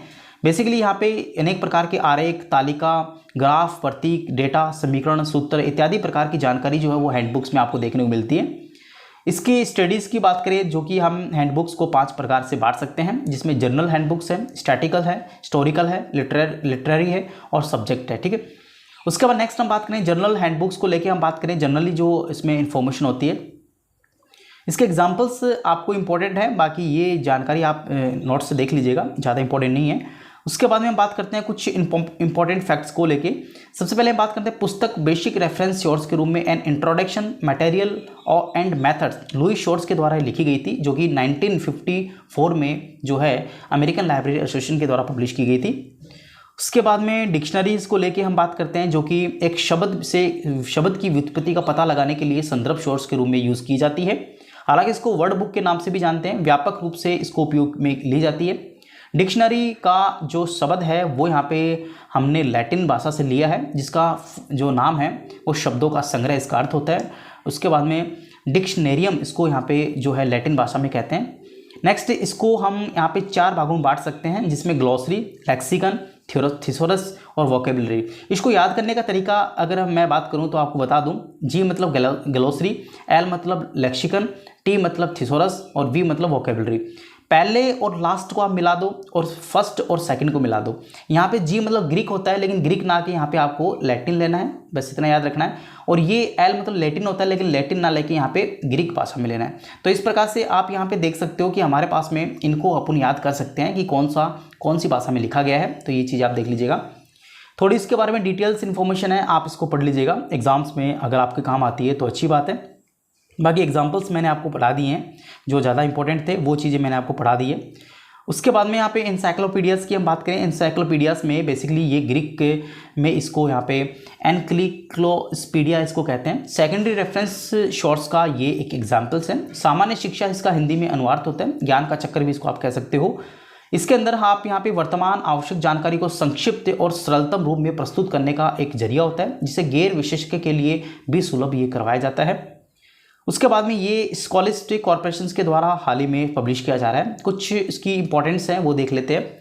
यहाँ पे हम बात करें विश्वकोश के बारे में, तो ये एक डिस्क्रिप्टिव इंफॉर्मेशन टाइप का एक विश्वकोश होता है, जो कि स्टोर हाउस ऑफ नॉलेज के नाम से भी जाना जाता है। इसमें बैकग्राउंड इन्फॉर्मेशन भी दिखी जाती है, ठीक है। उसके बाद में हम बात करें स्टोरी ऑफ इंसाइक्लोपीडियाज़, आप देख सकते हो इंसाइक्लोपीडियाज़ के जो फादर हैं वो अरस्तु कहे जाते हैं। हालांकि इनका ये कोई आइडिया नहीं था लिखने का। इसको दो प्रकार से बांटा जाता है, सामान्य और स्पेशल और सब्जेक्टिव इंसाइक्लोपीडियाज़।